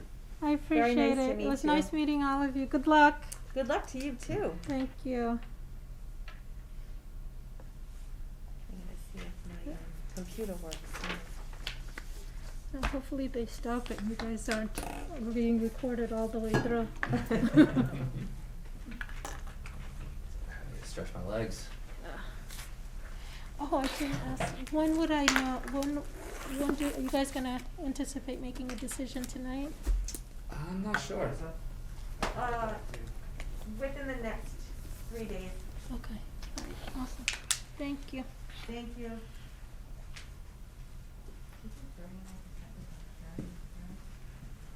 Good night. Good night. Hello. Hello, can you hear us? I can hear you and I can see you and you can hear and see me. Yes, I Yes, we can. I love it when the technology actually works. Yeah, touch no and go there problems for a little either. bit. No problems. It was smooth sailing. All right, well, Tim, I'll come over, sorry. okay. Hi, Mr. Hodka. Nice to see you Hello, again. yes, Tim. Yep, it is. We have over here Selectman Trevor Matthews. Hello. We have Selectman George Grunwald and Chairman Lisa Pacheco. Hello. Chairman. So, welcome to the town of Freetown, virtually. um, we're gonna have you just maybe highlight something you want to highlight. That maybe something that's not in your resume you want to tell us about. And then we'll go around the room, ask you a series of questions. Then we'll do some follow-up. Perhaps the board has some follow-up questions they want to ask you. And maybe you have some questions for us. Okay. Great. So with that being said, I will turn it over to you to maybe expand on your resume or tell us something that isn't in there that you'd like us to know. Okay. Sort of an introduction to the resume and reading between the lines. So I was born in not too far away from y'all in upstate New York. Not the big city, but very small rural town. And first generation in the family, in the extended family, to have the opportunity to go to college. And I figured, what should I do with that great opportunity? And I decided just two goals. And I apologize in advance. It may sound corny, but I wanted to help people and I wanted to protect the environment. And how best to do that is in local government, more than state, more than federal, and local governments where the rubber hits the road, as they say. And of course, coming from a blue collar background, my father says, son, you can do anything you want, but learn a trade first. And he was right. And I studied civil engineering as an avenue to local government. That's, I don't know if you know, but the history, there's a real link between civil engineers and city managers and the entire profession of council manager, form of government. So studied engineering, and then I got this wild idea along the way is to bring technology, bring experience into government. So I didn't study poli-sci, I studied engineering. I got my professional engineering degree, which of course I still have. And that wasn't enough. So I went to graduate school and studied everything that didn't look like engineering, out of my comfort zone. Studied finance, studied planning.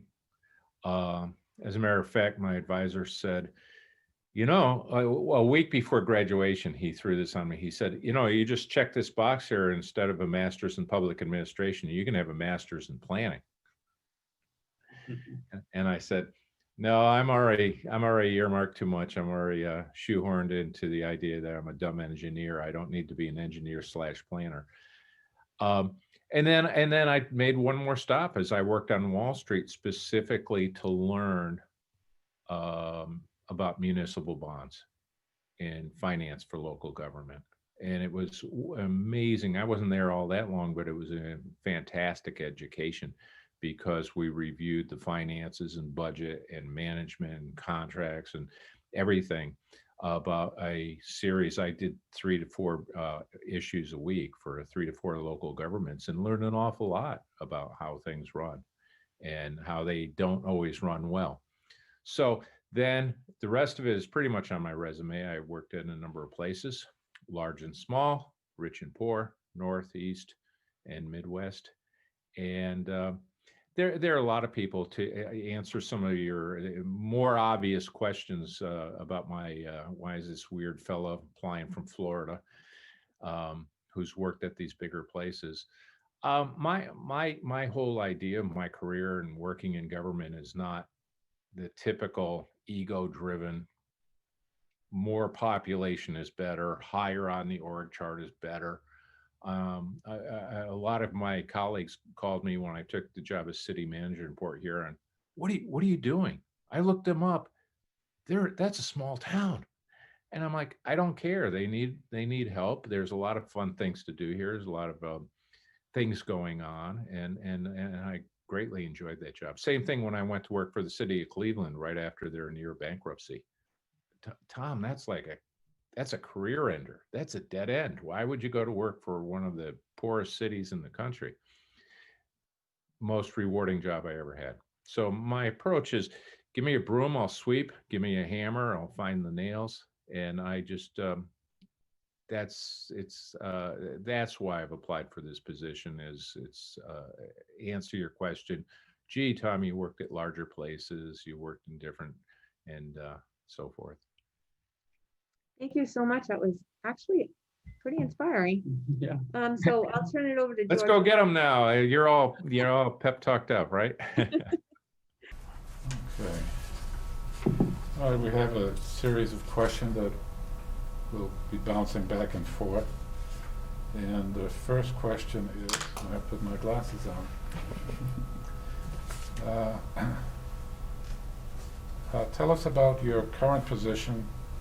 What system, policies, or changes have you implemented?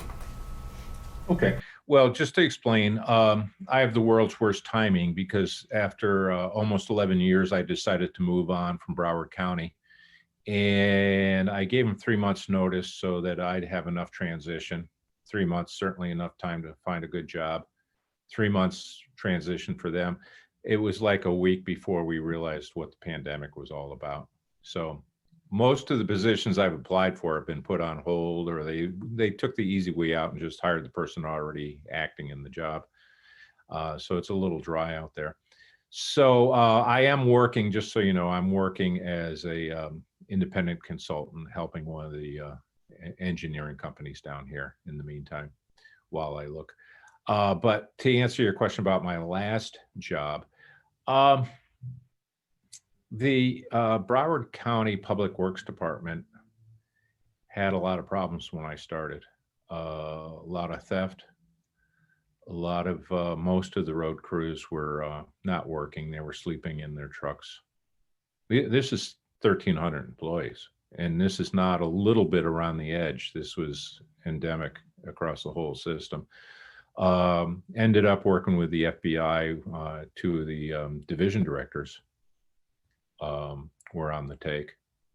One of them fled the country, facing probably 10 years in jail.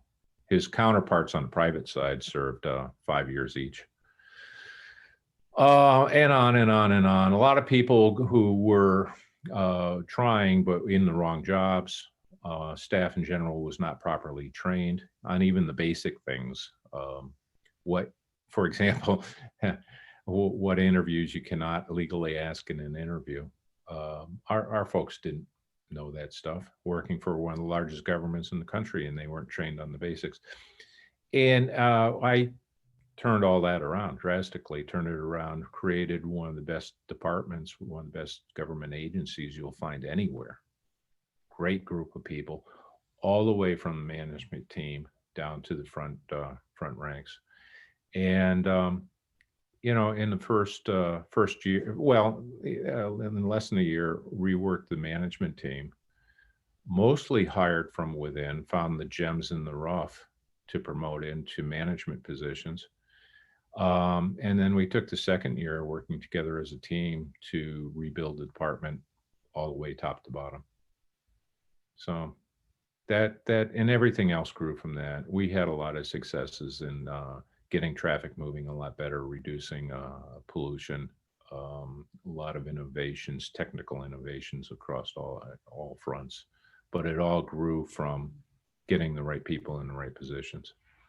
All right. So I have the next question. Can you speak about your management style or philosophy?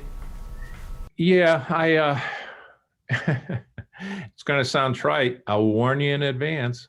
You're going to think I'm a simplistic. So yeah, I've taken all the courses in Sigma 6, and I've taken all the, read all the books, Theory X, Y, and Z, and all of that has added to my view of the world and how I conduct business. Been a project manager and leading project manager since my early days in construction industry. But I'll tell you that the biggest issue, the biggest thing, and it takes a long time for younger managers to find out. It took me a while when I was a new manager to find out, is just be a decent person. Just follow the golden rule. There's something about, when you get the title and you get a number of people under you, a lot of people either get scared and pull back, or they get overly forceful, shall we say, a little bit too high on their own ego. And either one, of course, results in a less than great manager. So I work very hard, and I think I'm very successful in just being a good person. listening, understanding, helping people when they have rough problems, whether it's a personal issue affecting their work or whether it's a work job. Do a lot of in-house training, as I mentioned earlier. And then beyond that, more and more we live in a world where everyone's a specialist. Everybody is a specialist. Even you name an industry, and doctors used to be, you went to your general practitioner, and now there's 500 different specialties. I had a shoulder problem a few years back, and I found out, oh, you don't just go to an orthopedic surgeon. You have to go on one who specializes in shoulders, because they specialize in feet and hands and elbows, and they're all different people. So, in local government, you already have all these different services, and they have all these different professions represented. Now it's being split even finer. What I'm getting at, there is a point here, folks. There truly is. What I'm getting at is you have to pull together, more than ever, you have to pull the team together to get everybody's input. And when you get the fire chief in and your code enforcement person in, and they're arguing about a single building, it's a fire hazard. Yeah, but we can't legally do anything about it. And then the attorney comes in and he's got an opinion. You got to get them all at the table, and you have to listen to everybody's input, and you have to let them work with each other to figure out the best course of action. And I always think, a little bit of conflict, if it's polite and professional, is a good thing. And let the different division directors discuss every important issue from their point of view, and till they reach something of a consensus, at least an understanding, and then we can make decisions and move forward. So I'll stop there. That's my simplistic approach to management. All right, thank you. Yeah. So, can you tell me what you've learned about the town of Freetown? Not as much as some other governments I'm looking at, to tell you the truth. And I kind of like that, because you're not high profile, you're not front page news, you're not out there. If you have controversies or something wrong going on, they're not being spread across the country on the internet or in the newspapers, and those are good things. But I'll also answer the question, why do I want to move there, and why do I want to work for the citizens and for you people? It's a smaller, quiet community. You have 300 years plus of history. You have beautiful natural surroundings. You have a nice cost of living. And yet you're near two of the most exciting cities in the country, my opinion.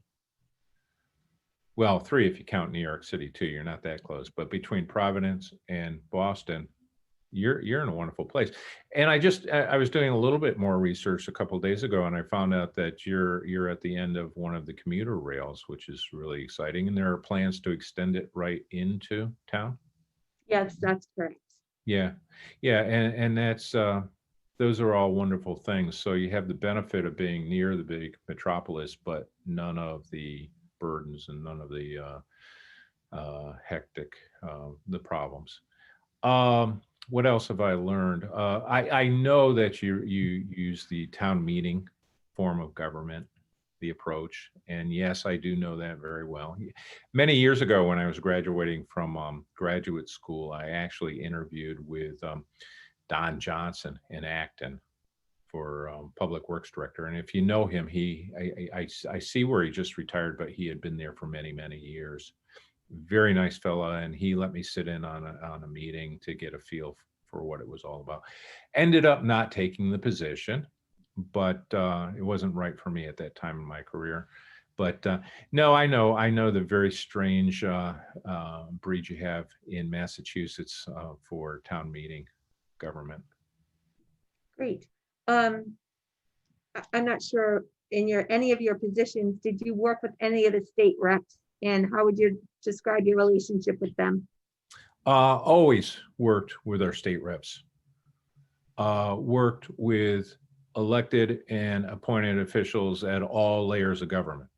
And there's lots of layers of government when you look at the independent authorities and neighboring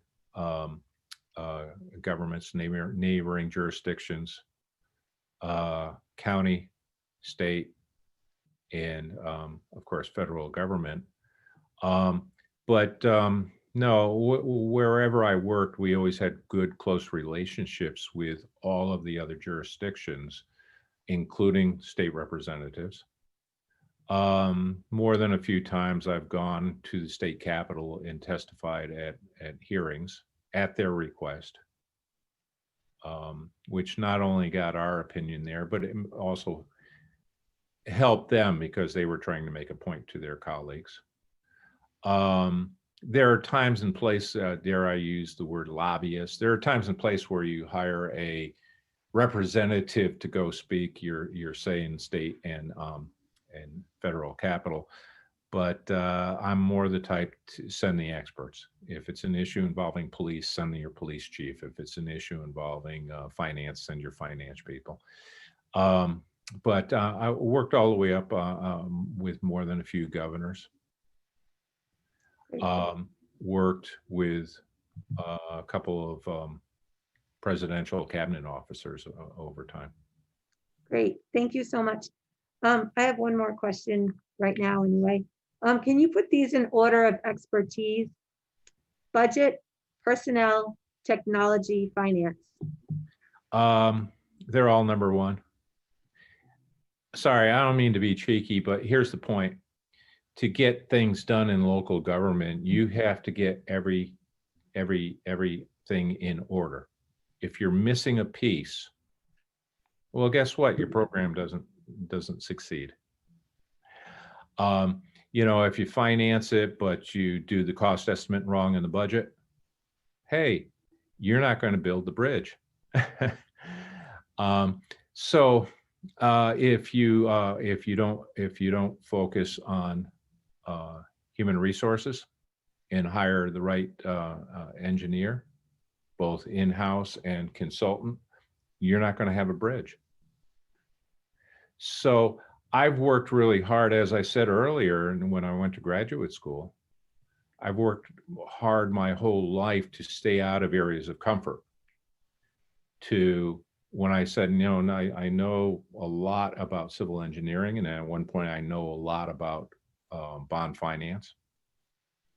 I've made it my career desire to learn about IT, to learn about HR rules. And at various times, if you go through my resume, it's not on my resume, but I could go through a resume and show you where I oversaw every one of those departments. I oversaw the budget department. I oversaw IT department. I oversaw HR. And for some of the largest organizations, largest governments in the country. And then, of course, as city manager, I oversaw every one of that. Port Huron was a full service government that needed a lot of attention in all those areas. So sorry, I can't, I'm not going to do it. Okay, well, thank you so much. Yeah. Go ahead, George. Okay. Could you tell us about some of the challenging problems that you've had that you resolved? Yeah, I'll make a blanket statement. Local government is tough work. Even in a smaller community, you provide lots and lots of different services. You provide more services than Ford Motor Company. You provide more services than New England Power and Light. And it makes things really complicated. There are other challenges, as you know, very much, and I applaud you all for serving your public, for stepping up to the plate. The point is that every government I've gone to work for had challenges, had problems that needed to be addressed.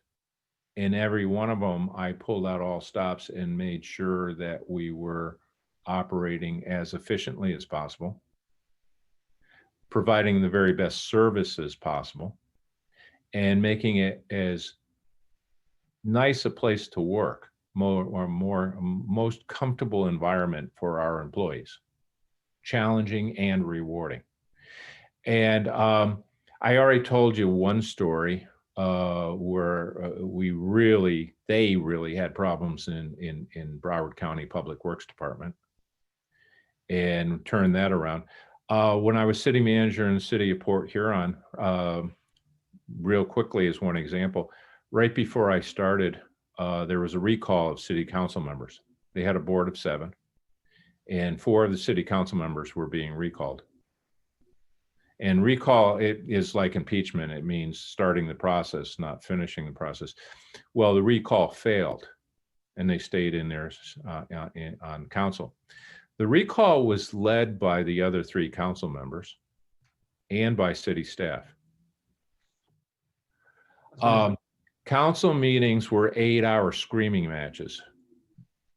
The highest rated television show in a 3-county area. Honestly, not just for its time slot, but across the whole week. This was bloodthirst. And I came to work just right after all that. We had very, very talented people as division directors, so really good people, but they weren't working together well, and they weren't working with council members very well. And I had to smooth those waves out. And then in my first year, in my first few months, 9/11 happened. The governor, there was a regional recession, auto industry tanked, and the governor took away 15% of our funding with a 1 week's notice. So we had a lot of work to do, but if you look at my resume, I tried to summarize. We filled up the storefronts on Main Street for the first time since the 1950s. We 2/3 of the town is poor, single-family housing. Most people living below the poverty level, and we redid the neighborhoods. Property values drastically increased. Unemployment rates drastically decreased. Filled up our city-owned industrial park for the first time ever with reduced funding, and in the aftermath of this war going on. So that was very proud of the accomplishments there. Got a lot of good people who were all right in the right positions, but we're not even on speaking terms in many cases. Okay. How do you deal with conflict between employees? I'm sorry, you're Next question is, how do you handle conflicts between employees? I dare say every person I've worked with, every employee is a different person. One size doesn't fit all. And then you get 2 or more of them who have a conflict, and none of them can be addressed with textbook answer, or at least, one size fits all. Here's how you do it. So the first thing you have to do is figure out what's going on. Well, why is there a conflict going between? So probably, if to simplify the scenario, if it's between 2 people, talk to them each separately, find out what's going on. I'm very proud of the fact that I get to know my employees very well, not on a personal basis but on a professional relationship. I get to know them really well. I hate sitting behind a desk, so I'm out there in other people's offices. I'm out there in the field with the field crews, and you get to know people, and you get to understand what's going on, because conflicts happen. It wasn't a misunderstanding. Is there a case where somebody's right and somebody's wrong? Are they both right? Are they both wrong? And you work through it.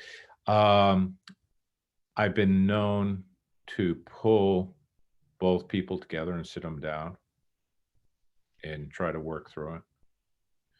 I've also been known to work through it and talking to each of them separately.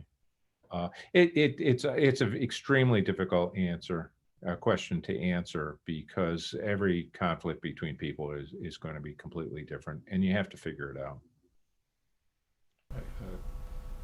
How do you deal with department heads who are not meeting expectations?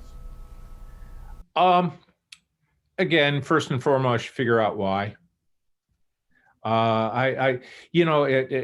If this works out and I go to work for you, I'll be the new guy, and it'll be a steep learning curve. And in that scenario, I'm always amazed that the new boss doesn't pull resumes or personnel files. And 5 years into the job, I've seen some of my colleagues say, I didn't know Susan had a master's in planning. 5 years after he met her. So I will always try to figure out who I'm working with, and then try to figure out if they're, in my estimation, doing their job well. If they're not, then again, one size doesn't fit all. We dig in deeper. If it's a case where they don't have the experience for their job, can it be fixed with training? And I've done that before. I put people on I'm not big on flying off to seminars. As a matter of fact, I think it's a cosmic waste of local government money. But I hired a fella into a job as he was a finance director for our water and wastewater system. And he wasn't quite qualified for the job. He had a lot of good attributes and he had a lot of qualifications for similar jobs, but he didn't know the water and sewer business. So we nevertheless hired him, and we put him on a whirlwind course of going to seminars and books to bring home. And in that industry, a lot of stuff is available through AWWA, and we put him on that course. If it's a case where they on paper are qualified, try to get to the heart of it. Are they being properly motivated? Are there issues that are at home or in their office that are affecting their job performance? But you try to dig it out, and don't be shy about flat out asking. If you haven't figured by now, I'm not a shy person. I'm very polite. I'm not rude or forceful, but I'm not shy. And if somebody's having difficulty getting their job done at any level of the organization, I'll sit down and we'll figure it out, and I'll get them whatever help possible. Now, you get through all that, and if it's a case where they're just really not interested in doing a good day's work, I've gone through a lot of progressive discipline. Not me personally. I've implemented a lot of progressive discipline on employees, and I've dismissed more than a handful of employees in my time, with cause, with plenty of warning and plenty of opportunity to correct behavior. That's worst case scenario, though. What is your philosophy in dealing with unions and union issues? Well, I can tell you, and in so many things, I've worked both sides of the table. I've worked as a consultant, and I've negotiated consultant contracts for government. I've worked handing out permits, and I've worked waiting in the line to get the permit so we can start construction. I've worked the sides of lots of tables. So yeah, I'm a retired Teamster. I told you, I grew up in a blue collar background. I also worked for two of the hotbeds of union activity in Michigan and in Cleveland.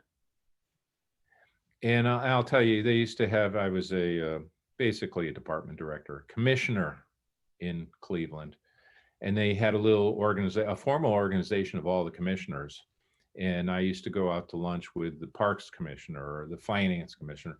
And every one of them used to sit there and just almost tear up. Oh, the unions. I've got these horrible people. I had a guy who ran down Main Street naked, and I can't do anything about it. And I would just say, oh yeah, that's sad. And meanwhile, I was cleaning up the department. Unions don't scare me whatsoever. I think it's a wonderful institution, and management has to know how to work with unions, both union employees and union leaders. And for me, when I had the worst case scenario is when we had problem employee and we had to discipline or dismiss the employee. I thought it was great. Union provided a little book telling me how to do it. It was cookbook. It's actually harder to figure out what the steps are for non-unionized employees. So no, I'm very comfortable working with unionized collective bargaining units. That's no problem. Trevor? So actually my next question was what experience you have with union negotiations. So I think we've taken care of that one. I'll move on to, so have you ever been involved in a large scale municipal construction projects? And if so, can you speak to your experience with that? Yeah, I might be talking myself out of a job. In most of my jobs, we averaged $1 billion a year in 2020 dollars. We just finished the largest courthouse in the Southeast, arguably the largest courthouse in America. Local government courthouse. I don't think we beat any federal courthouses.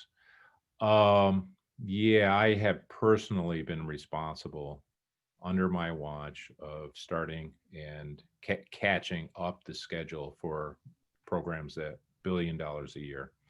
No exaggeration.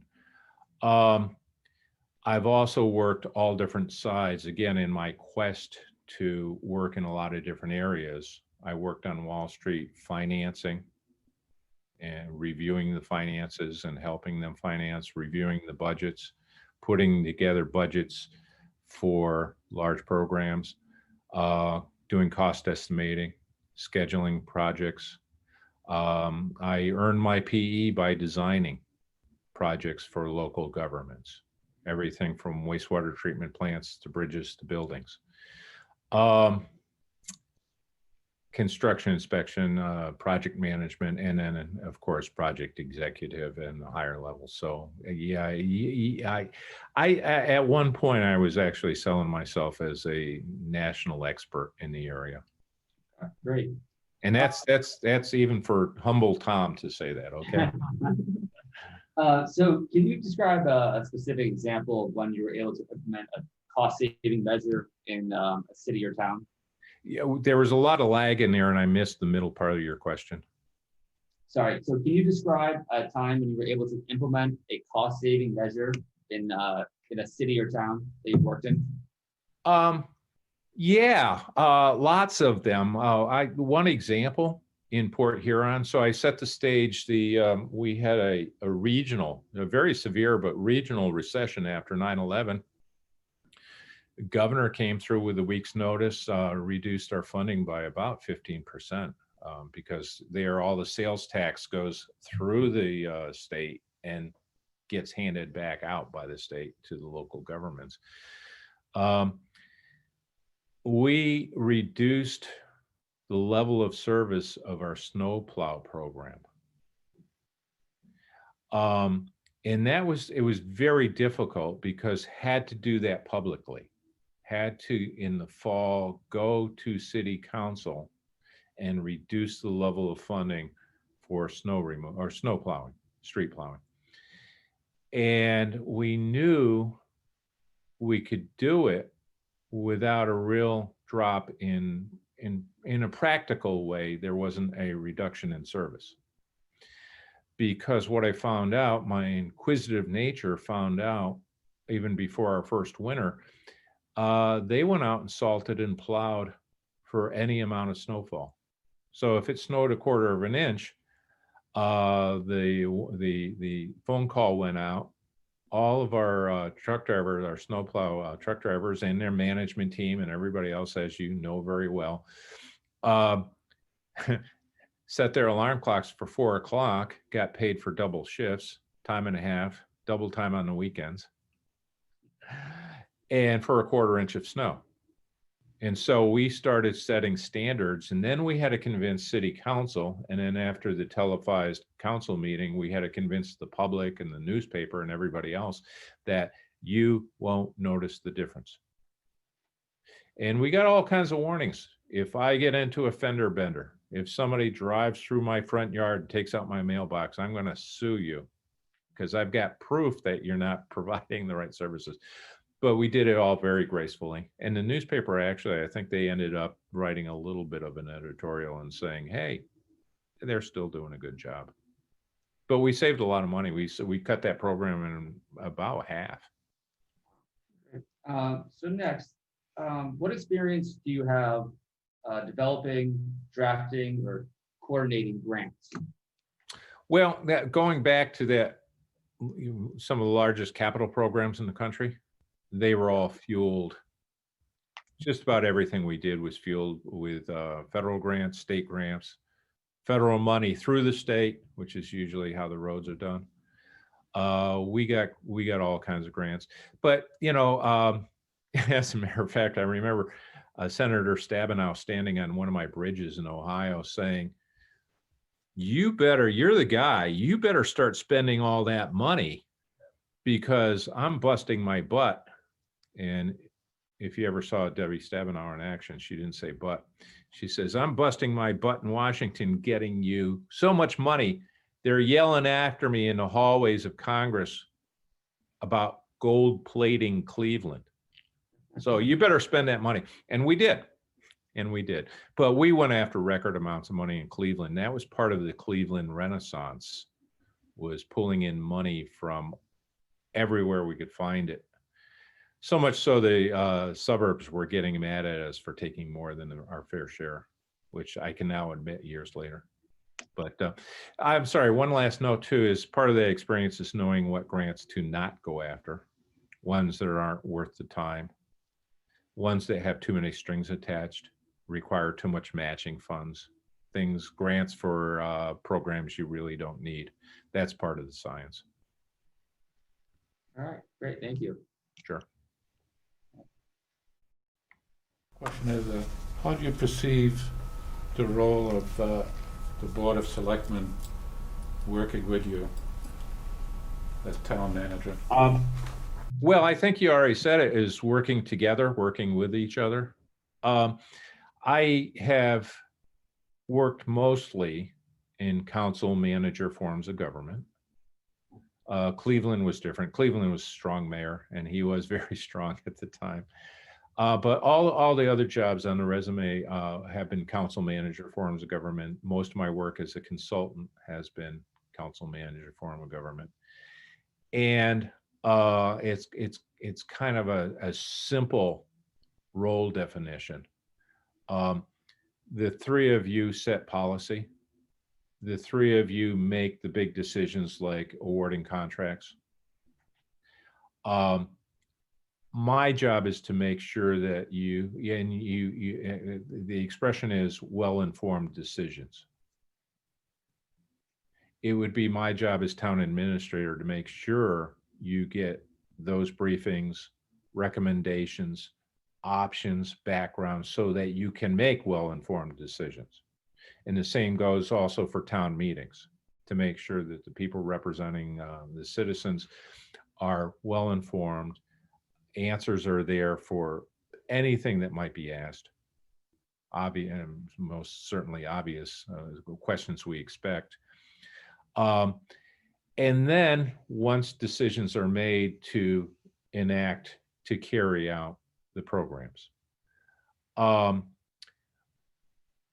I have had a motto over the years that I don't share except in things like job interviews, but if you want your strategic plan actually accomplished, I'm the person to do it. But the strategic plan, the mission and vision is for you to put together, to direct. And then of course, I know you're working with a lot of people in town to get feedback from what the community wants.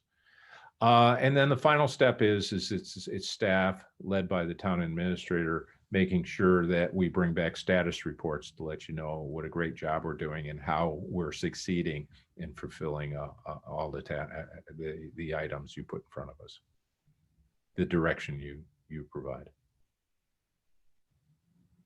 Thank you. Have you had an opportunity to read over any of our bylaws? I did. And it's interesting. It is, there are a lot of variations from the traditional kind of a more strict council manager form of government. I have to admit my eyebrows went up a little bit when I saw that you all select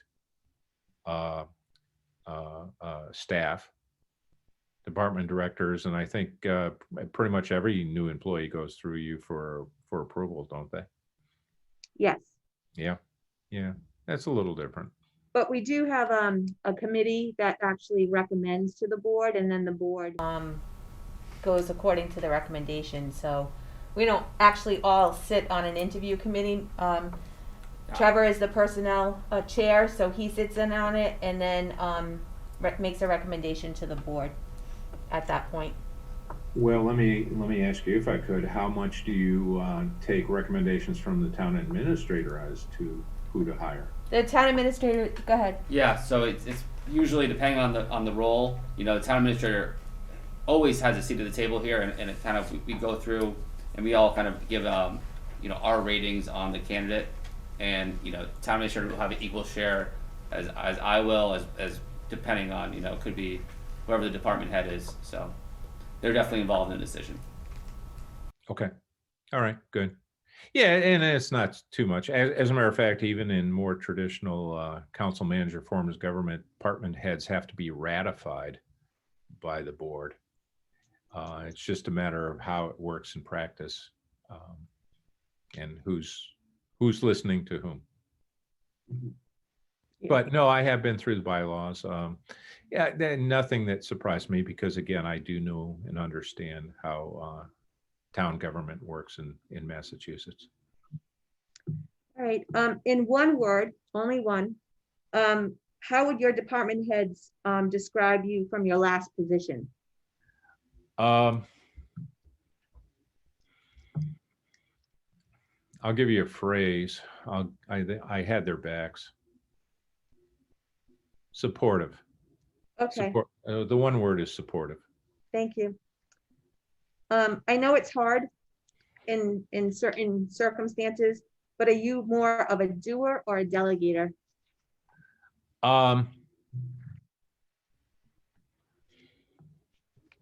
Depends on the situation. When I started so I explained a couple of situations. Most recently, Broward County, citizens were getting maybe 10 cents on a dollar out of this department. And so I started as a doer to get things within reasonable. And then when I built a management team that I had the right to trust, then I become more of a delegator. Now, I have to explain, this is not your typical delegator where he just sits back and says, get it done and come back when you're done.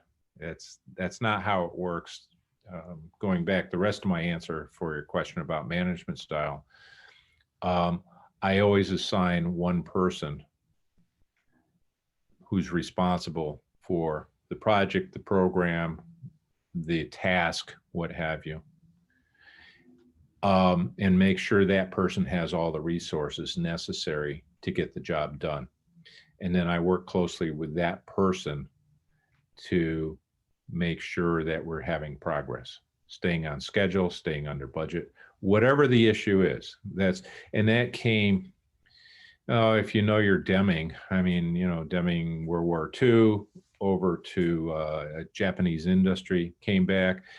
Where he really made inroads was in the construction business. And I had my mentor when I was a civil engineer, practicing civil engineer, was very, very much into quality management, quality project management approach. And then the rest of American industry took it over. So I had a friend, for example, who went to work for Kraft Foods. And she said, I'm a project manager, and used all the principles that we were using in construction 20 years later. But that's how you get things done. So it's not as easy as to say doer or delegator. It's no, you find the person that you trust to get the job done, and you work very, very closely. The boss works very, very closely with the project manager to make sure that they have every opportunity for success and that they are in fact succeeding. Thank you. The last question, please define in your own words, success, and how do you measure up to your own success? Well, as I said earlier, my motto that runs through my mind in working for local government is, if you want your strategic plan accomplished, I will do that for you. That's how we measure success. That's how we should measure success in local government. Is you all set policy. What I didn't see on your website, and no one steered me to, is your strategic plan, your mission and vision statement, let alone your action items. And nobody's saying, oh, I'll send them to you. So if this works out and we work together, I would work very closely with you and you with the community to make sure we know what direction we're going in. If there's an opportunity, for example, to put a big commercial center on one of those interstate exits in the middle of your community, do you, as elected officials, representatives of the public, and does the public think that's a good thing or a bad thing? So we do have a lot of zoning already in place. We did do an open space. So we do have zoning that doesn't allow for sprawl. And our commercial industry is just in two separate sides of town. So no one would want a big business in the middle of town. No one. All right. Well, see, and that's not readily obvious, because there's a lot of communities that are very similar to you in a lot of ways that would do anything to get something like I just described. Mm-hmm. And you're surrounded by them. You're in the middle of a lot of outlet malls and casinos, and those communities either really wanted them badly or got bulldozed. Yeah, that's restate your question again. No, you got it. Success. You got it. Yeah, that's success. Success is however you define. I'll help you achieve it. Thank you. I'm just going to see if anybody has follow-up. Do you have I'm all set. Okay. Sure, thank you. George? No? Very good. Do you have any questions for us, sir?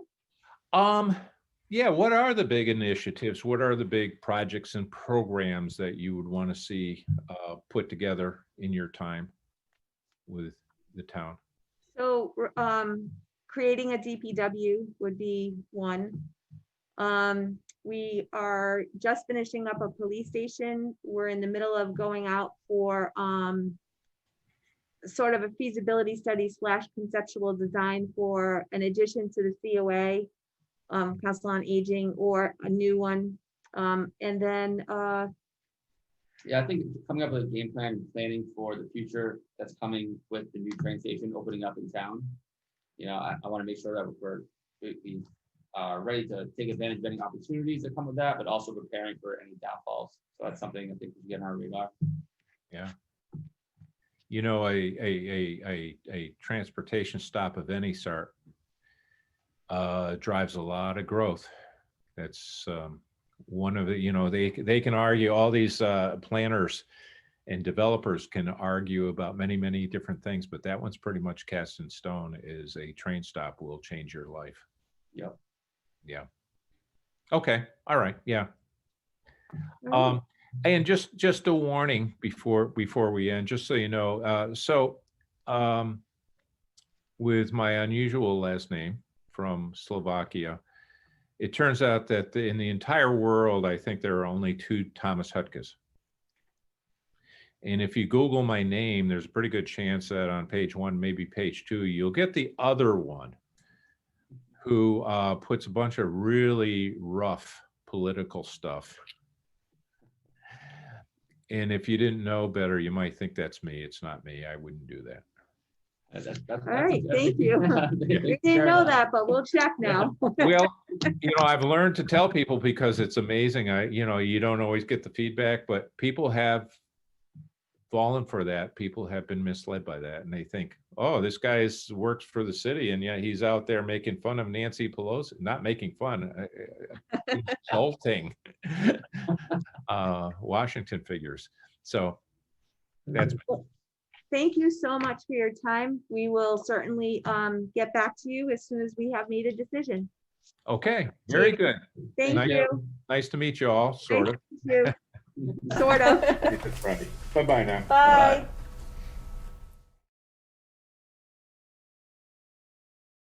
Hello? Hi, Mr. Jankowski, how are you? All right, connected. This is Tim again. Nice to see you again. Tim. Here we have Selectman Trevor Matthews. On the other end, we have Selectman George Grunwald and Chairman Lisa Pacheco. Hello. Okay. Hi, How are you? good so far, enjoying the weather. Okay, well, it's 33 over here. I'm not sure if we're all enjoying it right now, but, It was the upper 80s here today. oh, great. So we're just gonna start off with you. Maybe just tell us something about yourself that isn't on the resume, or maybe expand on something that is on the resume. And then we'll go through a series of questions. We'll allow for follow-up should there be any. And then if you have any questions of us, and we'll go from there. Sounds good. Okay, so I'll turn it over to you. So I've been in municipal management since 1988. Started in my hometown of Rollinsford, New Hampshire, and it was kind of like on-the-job training. I did planning boards, budget committee. I was a selectman for a period of time. I was a state representative. And when I was a selectman, we used to talk to our town attorney all the time on a variety of different things. And he just seemed to have always had the answers. And that's one of the reasons I went to law school, just because I thought about my MPA, but law school made a better decision for me. Because I like to debate and argue also, but he always had those questions and I wanted that background. So that's the reason I went to law school. I think I've practiced maybe a total of 3 years my whole life. And most of the time I've been either a town manager or town administrator. And it's been a good foundation, good background for that. So, and I've always enjoyed working for smaller communities. I've been in a community of 1,304 people. It's a little bit too small. Everybody knows everything about what's going on in life. And I've managed as large as 11,500. And when I worked for the city of Las Vegas, you're just in a department. And my department was about 40 people. So I've done the full gamut of that. I do enjoy working for smaller communities just because you're part of the community. You get to know everybody and you can actually see progress being made and done. And I just think it's a good fit for my style for me. Thank you. I'll turn it over to George. Thank you. Okay. First question we have is, could you tell us about your current position and what systems and/or policies or changes that you have implemented? Well, right now I'm in transition, as I say, so I'm not employed in the municipal setting. The last position I worked on was the city of Las Vegas, where I was a deputy director of community services. And we oversaw veteran services, homelessness. My projects were overseeing projects for what they call FQHCs, federally qualified health clinics. They provide free health clinic, free health services to the homeless and people in the lower income brackets.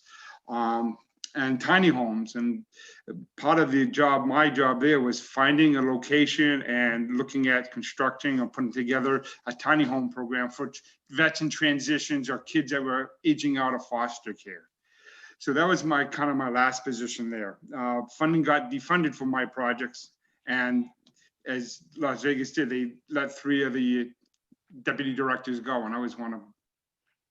I know I've been in municipal management a long time. I forgot the second half of your question, just for innovation or? Oh, I'm sorry, I lost track of myself.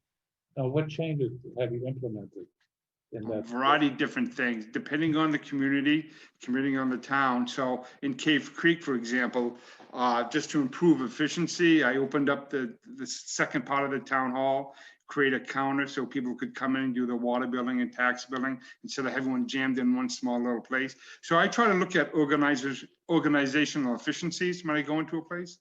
It's just kind of what I like to do. I'm good at finance and budgeting, but I also want to say what makes it better, what's for better customer service for the community. So those are the type of things I look at. But I've been doing this for 25 years, so I've had most of the times if I come up with an idea or look at it, you know, when I've worked in my communities, I always bring it to the Board of Selectmen because as a town administrator, you work for the board, town manager's a little bit different, but you always want to have your board involved. Does this make sense for the community? Does this make improvements for the town? When I first started in Athol, I was their first town manager and I had offices opening at different times from 7 a.m. to 9 a.m. and different lunches and close at different times. And I organized and put everybody on the same schedule. I wasn't the most popular guy, but it was better for efficiency for government. It was better for customer service because when people came into town hall, they knew the office would be open and they could do certain things if they needed to get done. So I try to figure out what works in each community. So. All right, great. I have the next question here. Can you speak about your management style or philosophy? My manager's style is pretty traditional and pretty, I have an open door policy. Anyone can come in and talk to me. I tend to be inclusive. The manager is not the guy, right? I mean, we oversee the team and we work with the team. And a lot of times, especially in smaller communities, you're hands-on, you're doing it yourself. But I'm just one person. I like to be very inclusive. I like my department heads and my line staff to know what's going on. It's one of the reasons I tend to walk about for management style. It's just an old term, you know, kind of out of favor, but I like to go to the police station, the fire station, you know, the sewer plants and talk to the folks who are actually running the plants. And you get it sometimes an unfiltered view, a better view of what's happening in the organization. And sometimes they'll tell you comments about what needs to be done, what needs to be improved. So I kind of do that. I'm pretty inclusive in that aspect. You know, sometimes managers think they know everything. That's not me. I've past that stage in my life. So I tend to ask and see what's going on and bring people in. So like I said, I have an open door policy. Everyone comes and sees me, talks to me around. You know, I ask a lot of questions. I like to be kept informed. When I was a selectman, I like to be kept informed. And as a town manager, I like to be kept informed. So usually most of the last three organizations I oversaw had anywhere from 40 to 100 people. So I just like to know what's going on in the area so I could keep my board informed and try to coordinate and work with my department heads to make sure projects were working in sync and things made sense. And they were staying in budget and money and that we were meeting the objectives of the board or the council for me at the time. All right, thank you. Can you tell me a little bit about what you've learned about the town of Freetown? There's not a lot of news on Freetown, and that's not necessarily a bad thing. So there's not a lot of bad news coming out. So those are what I kind of look for. So I just did the internet search. I did, you know, go on your website, which is all pro. And I just try to read some of the newspaper articles and stuff like that. Even though it says Freetown, always goes to another community and I know I read a little about your history and to being divided into, I guess, East Freetown and is it Assalot? I don't know the other side. So those are what they were talking about. So I'm not good I speak kind of fast and sometimes my pronunciation takes a moment. If you come here, you better say Assonet the correct way. Yeah. Well, I am from away, so hopefully they give you a little bit of time. You know? So I try to look at the budgets. You know, I noticed a couple of years you had some financial concerns. It looked like, and you have a lot of you're building a police station right now, and you're building a few other things. So there seems to be some projects going on. So things that I've done and I've overseen before. That's why I was nothing of anything popped out of any real concern for me. Great. So in your previous experience, I'm sure you've worked with the state representatives, maybe the senators. Can you describe your relationship with them? Well, I'm apolitical, so I don't play the D or the R, even though I was a D way back in the day myself. I make sure that they hear our concerns, whatever they may be. I'll be honest with you, in Arizona and in Massachusetts, you're pretty active. In Maine, not so much. It's more like New Hampshire, very laid back and hands off. But in Massachusetts, I used to have our state, usually our state senator, Mr. Moore, used to come I think at least every 6 months, and our state rep was a little more often, just to talk to the board, see what was going on. Every now and then I'd go to the legislature or my police chief or fire chief to go testify on a bill or what have you. But we always try to have meaningful conversation. We had a few things where we had opening parks and people came for the photo shoots and that kind of stuff. But we always had open relationships. Steve Brewer was, when I was in Athol, a very active guy. Could go talk to him anytime. I used to see him often. And we should talk about what was important to Athol at the time and what we were looking for. And he would keep my board advised of potential legislation and what have you. So I've always had open, like I said, I was a state rep and I like to reach out and talk to people. When I was a state rep, I used to go to my board of selectmen probably every quarter, just to have that interaction. And I try to do that with the state reps now, keep them in touch what's going on with my community. Thank you. Can you put these in order of expertise for you? Budget, personnel, technology, finance. You said finance? Yes. I'd say budgeting's my best, without doubt. I've always been able to develop a budget, even when I had 2 economic downturns in Massachusetts, maintain those budgets. I've never had one go red, whether I did line item or zero-based budgeting or whatever process we use. I've always had inclusive, what I call a consensus style budget, where I bring in my department heads, bring in my stakeholders, working with my finance committee and working with my board of selectmen, trying to make sure we know what everyone's goals and objectives are, and make sure my boards understood what my department heads were looking for, because sometimes department heads see a world differently than the board of selectmen or the finance committee. I want to make sure everyone's on the same page. So I've always been able to figure out my revenue projections fairly well. So I've never had issues like that. Personnel, I'm pretty good at personnel. I've hired and fired over the years, done handbooks, job descriptions. As a town administrator in Dudley, it's the only place I was a town administrator. The board was always involved when I hired the police chief, the fire chief, the public work director, the majors. But any of the minors, they just let me do it myself. And I more or less did with my department heads to fill those positions. And that seemed to work very, very well for me. But I've always kept people included, my board, of who we're hiring and their qualifications, and if they had any concerns or what have you. Just because, especially with the local folks, I may not know them, and the board may have a better understanding and good, better, and different. So get their input. And let's say finance is probably the next, then technology is probably my worst. Even though with finance, I blended a lot with budgeting. I believe 30 MGL still really governs how you can invest money and do financing. Whether I've always seen billing services, both AP and AR, when I did my treasurer's duties years ago.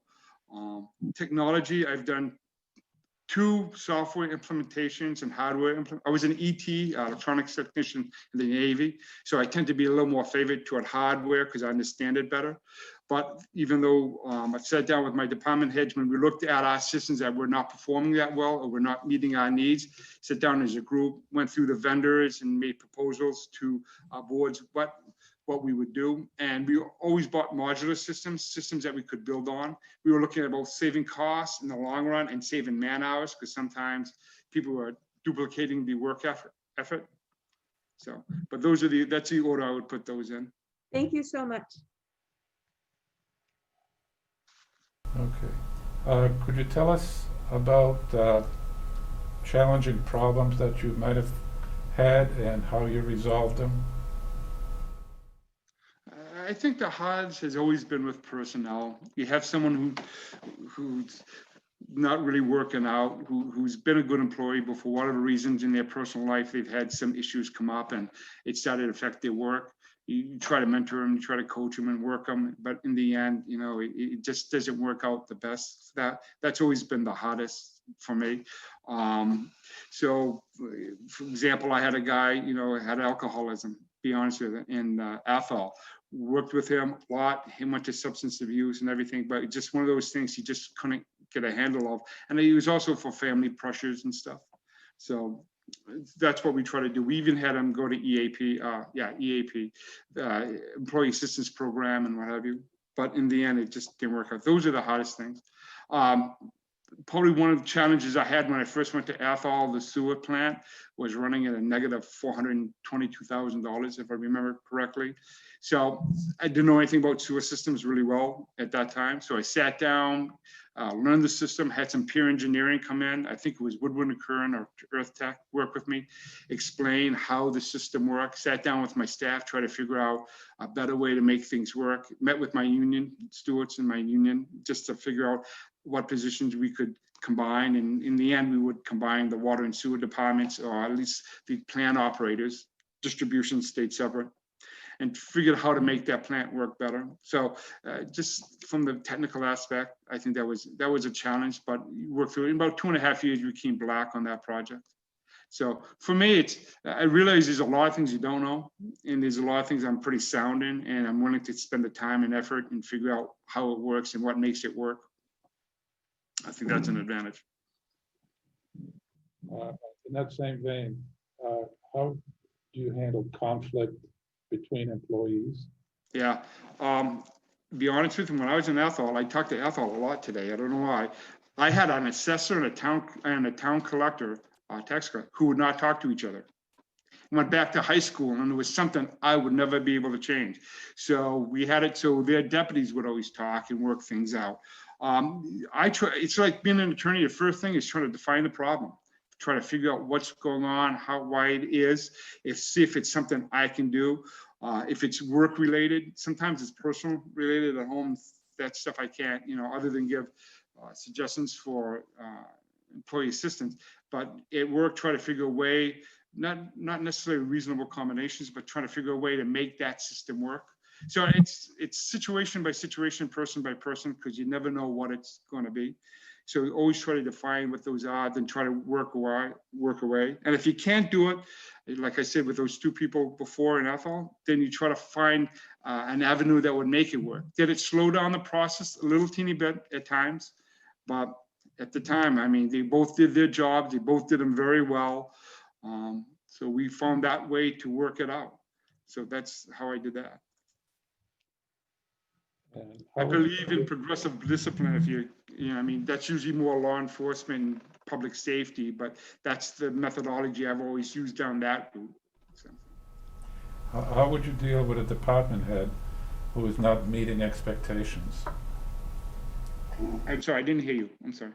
How would you deal with a department head or a manager who is not meeting your expectations? Well, I'd still make sure they understood what their goals and objectives are, my expectations, and how can I help them get there? Whether it's, do they need more training? Do they need more assistance? Do they need more resources? Whatever it may be. But, you be sure that you set up certain benchmark or goals and make sure they're working toward those things. I don't always like the annual review because that's really, I'm one of those guys that you're always meeting with your department heads because you work with them closely, and you always kind of know how they're going. So you always have a lot of interaction with them to let them know how they're doing and not doing. And if they're not doing well, you have to find a way to make it work well, or they don't work for you anymore. I had a town engineer who worked very well at water distribution in Cave Creek. However, he had very bad relations with my council. He was an engineer, smart guy. They would question him on certain things, and he would tell them, no, it's this way or no way. And you got to be a little more diplomatic when you're working in the political world, and he wasn't really cut out for that. My suggestion to Mr. Princeton was that, while I support him and he does good work, he might be thinking about a different career path because he was not working well in Cave Creek. And matter of fact, my mayor and my vice mayor actually sat down with me. They said, Peter, we just can't work with him. So I found a way to transition him out and bring in a new person. but you have to look at people's skills. And in the municipal center, municipal world, it has to be full because you deal with a lot of different people, whether it's customers or selectmen or town managers. You have to be able to work in that world. And how do you deal with union issues?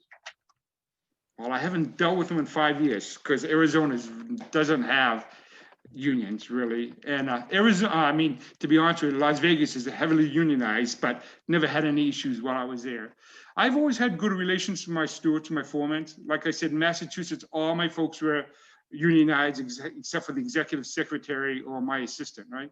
So I've always had good relationship with my shop stewards. Always had, if I had an issue coming down that affected them, whether it's budgeting or policy, I would make sure to include them, make them aware what was going on.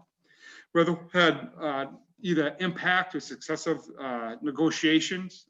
We had impacting negotiations twice with the economic downturn. Sat down with my union heads and said, this is what we're looking at. Explained it to them, very open, took their ideas, if they had any ideas or comments, explained why we were taking these actions, whether we were gonna do furloughs or lay off personnel or what have you, but always made sure they were involved. But in the end, the Board of Selectmen makes the decision. And as long as we did good faith bargaining and we didn't have any issues in that aspect, we went forward, but always kept them included. I find communication is key. I mean, whether it's union or non-unionized, you got to keep everyone involved.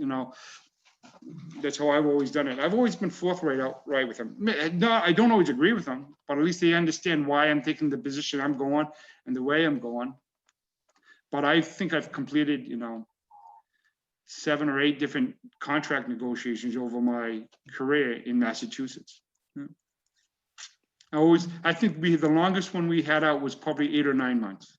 I know some towns go, longer, but I think that's the longest we ever had. Nothing ever settled 30 days because we always started 3-4 months beforehand, and people would always come in Dudley, for example. The police would always look at what the Boston officers were getting, and we had to bring them back to reality. Dudley was not Boston, and we had that type of situation. That always took a little bit of time. Thank you. Trevor? Yep. So I think you kind of answered my next question already. It's what experience do you have negotiating with unions? So we'll skip that one. So have you been involved in any large-scale municipal construction projects? And if so, can you speak to your experience on that? The last one in Massachusetts was Dispatch Center, PSAP. We had a joint grant from the Commonwealth. It was for the town of Webster and Dudley, and we were trying to get Oxford to join us. I was part of the construction management team. We had 2 boards. We actually had a board that did the day-to-day governance, and that was all the police chiefs and fire chiefs were on that board. And I was on the governing board, which hired the director and set up the financial arrangements between the towns and guidelines and that sort of stuff. But yeah, so we built that. We went from bidding it to we had initial design, then put out to bid. Oversaw part of the construction. I left just before it was end. In Dudley, I had a large, was it Dudley? Yeah, we had a large library built. It was LEED certified, silver LEED certified. And I start from the beginning to the punch list on that one. I go to weekly meetings. And like I said, in Las Vegas, I did 2 health clinics. I secured the funding initially from the city manager's office. Picked out the location, oversaw the demolition of the buildings that was on there, and we started initial design. And at the same time, because it's healthcare, you have to, at least in Nevada, you have to at the same time have a health provider. So we negotiated and had selected a health provider, had gone through the RFP process for that. So and we met with them to make sure they were being included in the design of those health clinics. And at the end, my money got pulled on that because the Courtyard Homeless Center was another large project, about a $25 million project, and just ran out of money. So they took money from the health clinics to do that. But those are the projects I've been on. Road projects, I've been on a variety of rebuilt road projects, rehab, bike lanes, built an animal control shelter, recycling center. a Butler building, which is a prefab modular building. We had a design build. I did that in Cave Creek. So a variety of different things. But I'm not an engineer. So you want to make sure that you always have the consulting engineer or the town engineer. All my town engineers have been civil engineers.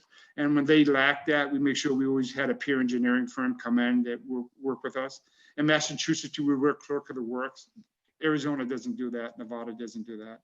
So a variety of different things. So, can you describe or highlight a specific instance where you were able to implement a cost-saving measure? Maybe tell us a little about that. I talked about the sewer plant. That was kind of big. Simple things, just like I said. Am I going to Cave Creek? Yeah, Cave Creek. We had one counter that people paid their water bills, the sewer bill, the planning, just general comments to the town. It was small and it was difficult to use at times. And people would wind up sitting up there chatting because we always gave free coffee and stuff, which is encouraging people to stay and chat, which is not a bad thing all the time. But sat down with my finance director and sat down with my mayor at the time and said, we got to improve things. So we opened up the buildings kind of long and linear. And at the far end, we decided to open up. We had a door there already, so decided to build a small counter there so people could come in and do their water and sewer building. And it just eased up front. It saved time. It was faster, and it got services. It's not always about money. It's always about efficiency and getting things done faster and keeping people happy. It's like a recycling center. You don't make money at that, but it's cost avoidance, by recycling and taking things out like aluminum cans and glass and cardboard out of the stream that you don't pay the tipping fees anymore. So those are the type of things I always look at. Like I said, I've done 2 software upgrades, and the key part of those software upgrades was modular systems, in that once we had the general accounting and finance, we could add on building. And then we could on building permits, and then health inspection permits, and those type of things. And it was consolidated the system and made it smoother, faster. Because sometimes when the systems aren't connected, things would go to one office and they kind of get forgotten about, right? Especially in planning and economic development. You want to make sure those particular permits or those applications get cycled through all the different departments. So those are the type of things I've got. But I said it varies from town to town. It depends on what areas are strong and what areas are weak. One of the things I bring is I've been doing this a long time, and I've been in about 5 or 6 different towns. And I've always gone from smaller towns to larger towns, and just to see how things work. And I have an idea what works and what doesn't work, Yeah, awesome. So I think you kind of touched on this a little bit, but what's your experience? What experience do you have developing, drafting, and coordinating grants? Well, most of the grants, we did CDBG. And when I did CDBG, we'd always hire a grant writer to do that. Grant writers got paid in those days like $3,500. And we would, pick up, like, whether it's a public facilities, a small communities grant, or a variety of weatherization grant or social programs grant. Like I said, in Las Vegas, my whole department is supported by the federal grant CDBG. So those type of things we would bring in. So we would make sure we would take a look at what was successful grants, and you can do that in Massachusetts, go to Boston, take a look at what makes work. And then we'd bring those folks in, and I figured out a contractor at the time, and we worked with that contractor drafting those larger grants. Writing CDBG is more of an art in form, right? State formula grants are just, usually 2 pages. You have to do a brief description of the project. You have to plug in the certain numbers. Those are pretty straightforward, pretty basic. I did a number of those. I'm trying to think of anything specific off the top. We did a tree grant in Maine. I got 50 to line, elm trees and linden trees and a variety of different trees at the time for diversity up in there. And that was pretty straightforward. But the real money's always been in CDBG, looking how to get that done and make sure that we could fit our projects within the guidelines of those things. And that's what we always did. So I'm not a CDBG grant writer. I think any town is wise to engage. Even Las Vegas, we would engage grant writers to review our applications before we sent them in and what have you. It's just better to have those folks because they're skilled at doing that. It's grant management where I've always saved my money. In Ethel, I actually created an office. I had Phil Delory, who was my building inspector, get his MPA. He was kind of bored of doing that. So we created a community development office. And I had him head that up. And we internalized the fees for the CDBG at the time, which was about 3% of the total award.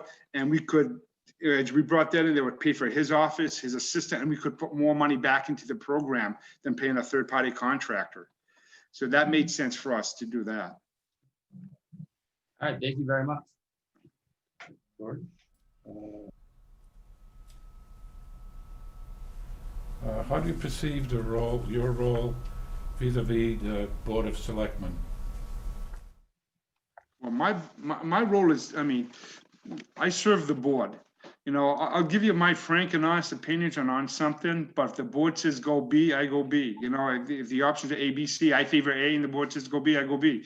That's my job. My job is keep the board informed. When I was a selectman, I always want to be kept informed what was going on. So that's my goal.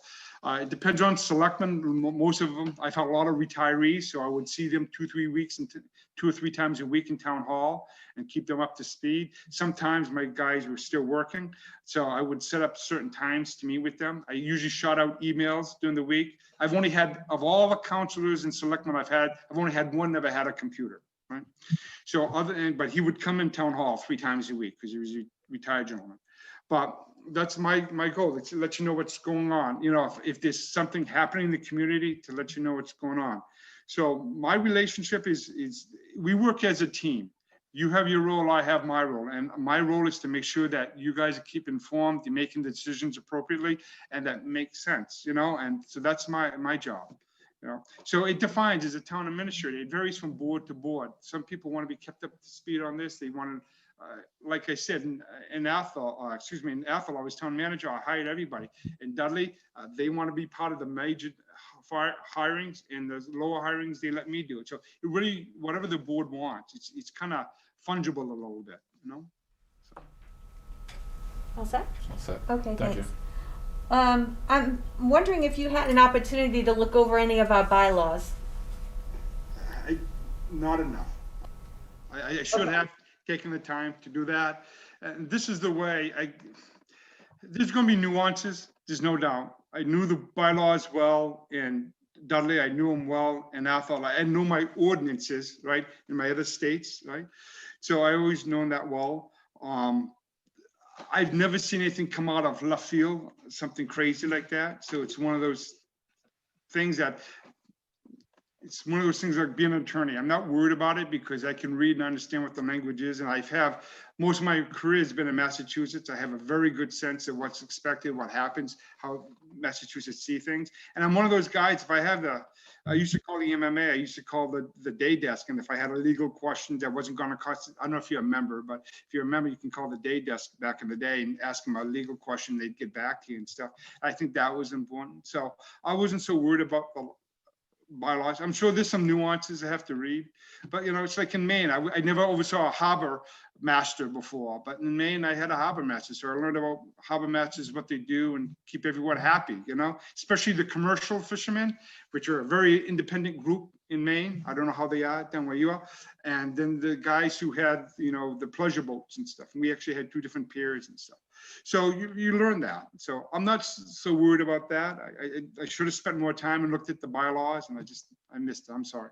No, that's okay. I just didn't know if you had experience in developing bylaws, working with boards and committees to change them, streamline them, that's all. Absolutely. I just, you know, you always have I don't want to be town attorney, right? So you always have town attorney review things, but my board would come up and they'd say, he's a crazy one, was in Gray, Maine. Mark Sandboard was my chairman. He wanted to outlaw cigarette sales in the town of Gray. This is back in the early days.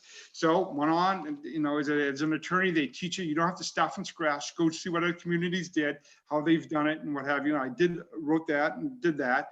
Drafted a conceptual ordinance for them at the time. They looked at it, and anything we did, we would send a town attorney for review, and he would mark it up.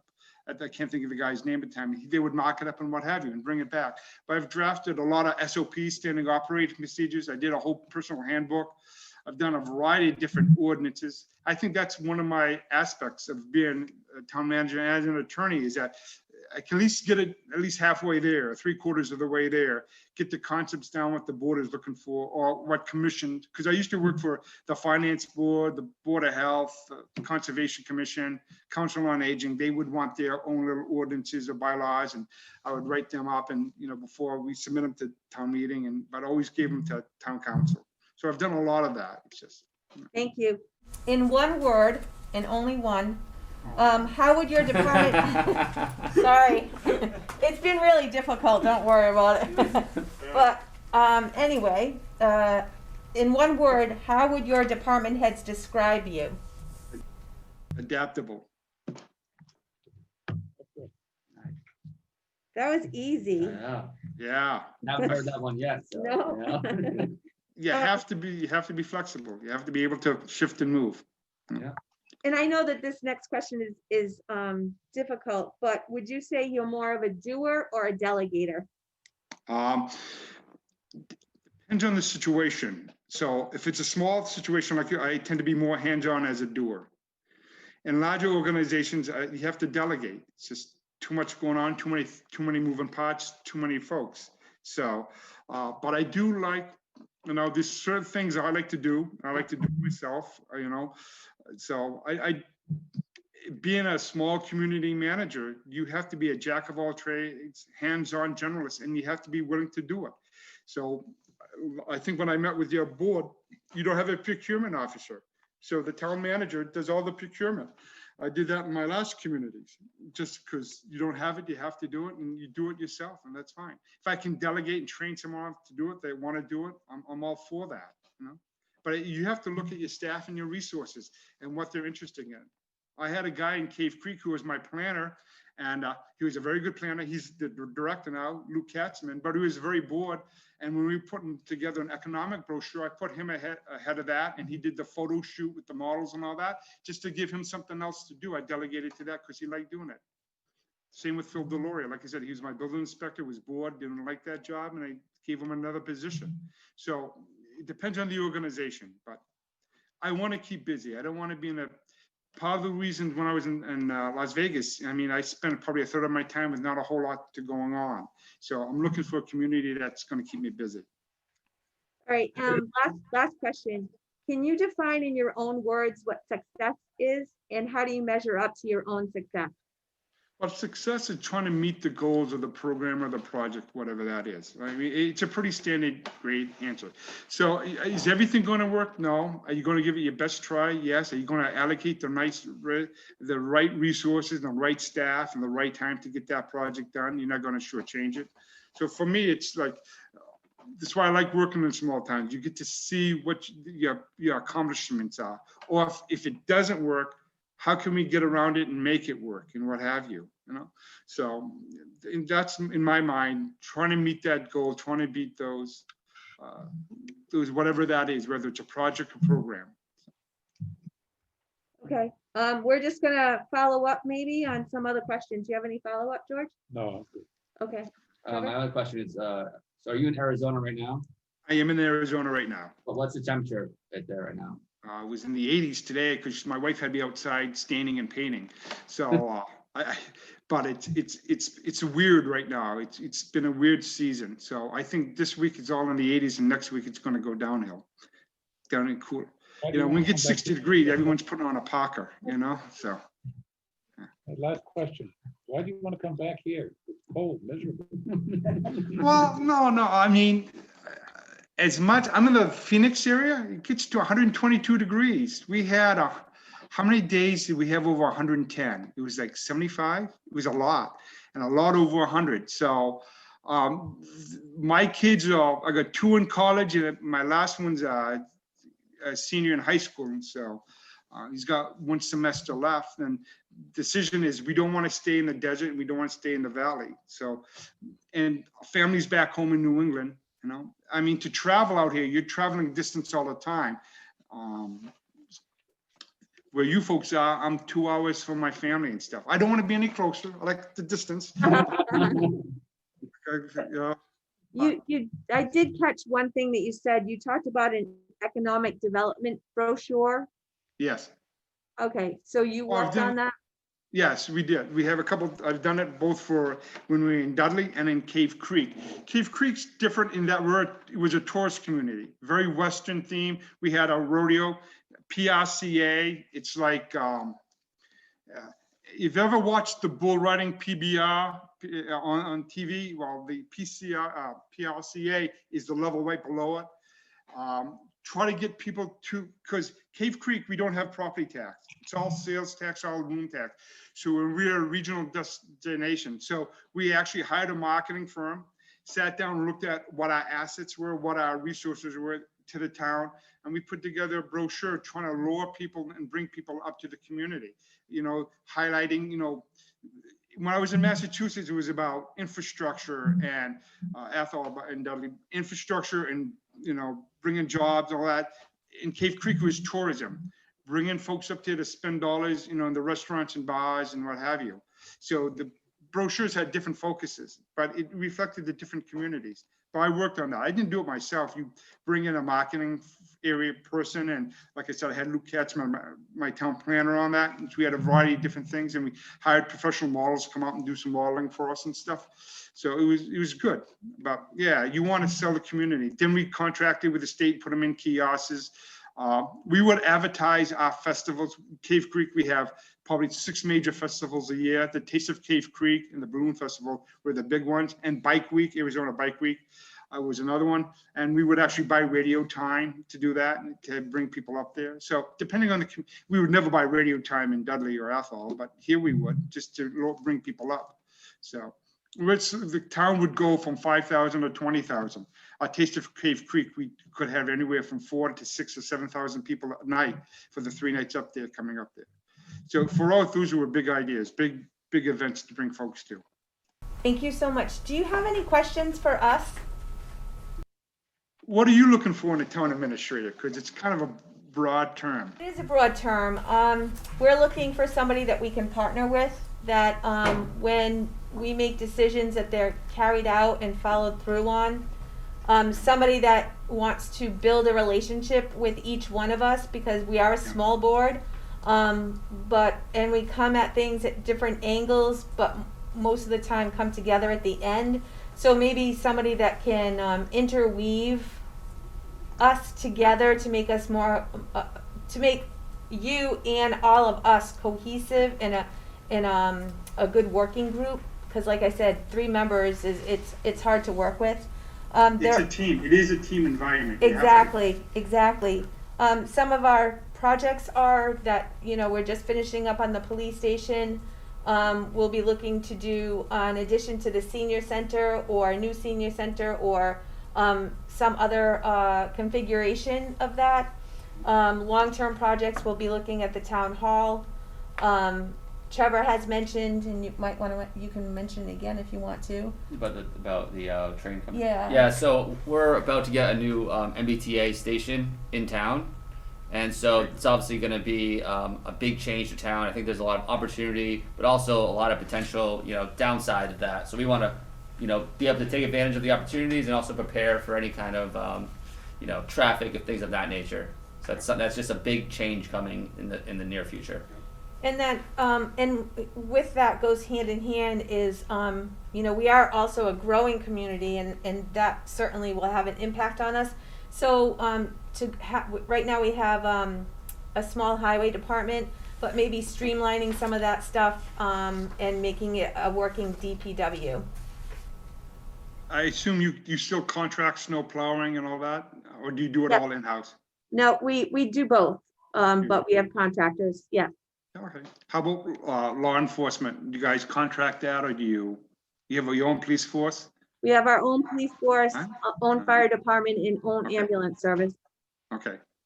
No, I'm used to that. I mean, those are why I oversee. It's just in the West here, sometimes they contract those services. For example, we had subscription fire service in Cave Creek, where each individual homeowner paid to the fire department, or they didn't pay at all, and they didn't have fire service production. It's a different kind of view sometimes. Yeah, and we have our own 911 service as well. Yeah, PSAP. Okay, good. Anything else? No, it's just to me, pretty straightforward, pretty normal, nothing, so. All right, great. So we're probably get in touch with you, if not the end of this week, maybe the beginning of next week. Sounds good. I appreciate the opportunity. Thank you. So nice to meet you virtually. Yeah, I'm sorry about that. No worries. Thank you. Thank you. Thank Thank you. you. Bye.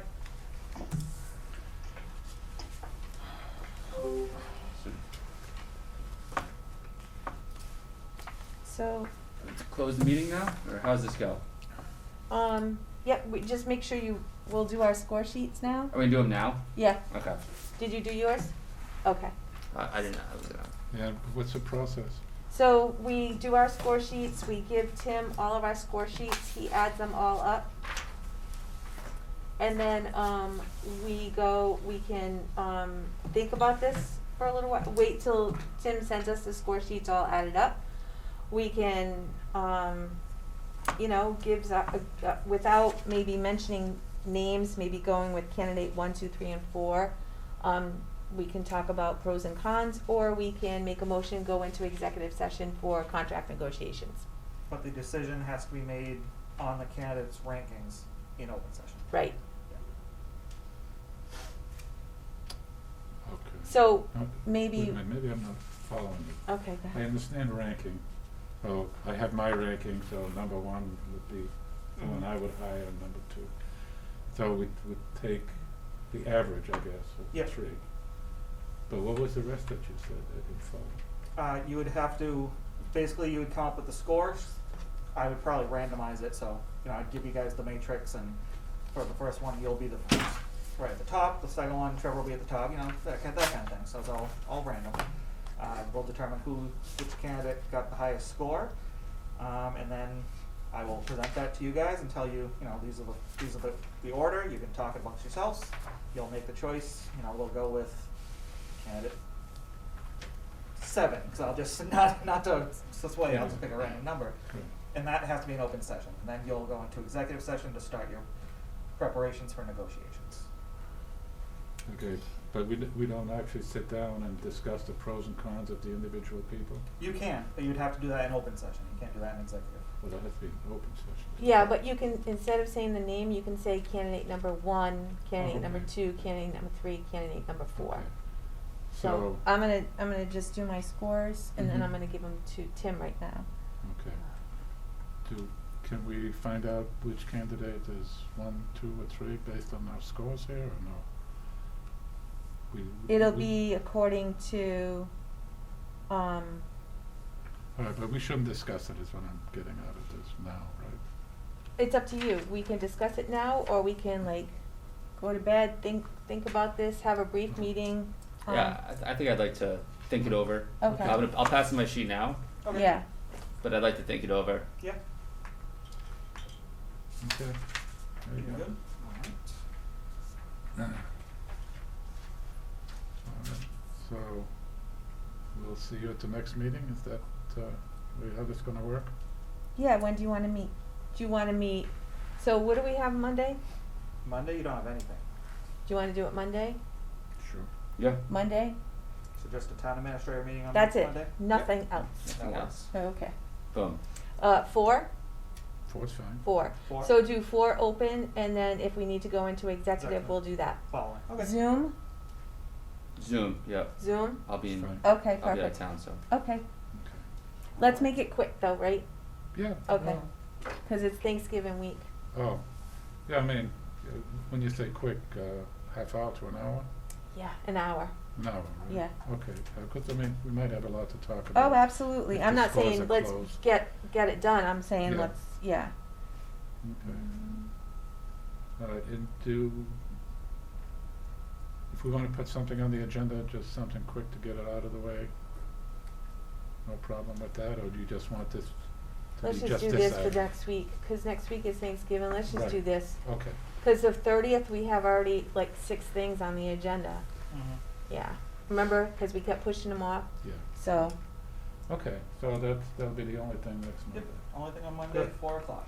All right, then, okay. thank you. You want to With get a motion pleasure. to adjourn before you Oh, yeah. take off? I can't go till you adjourn.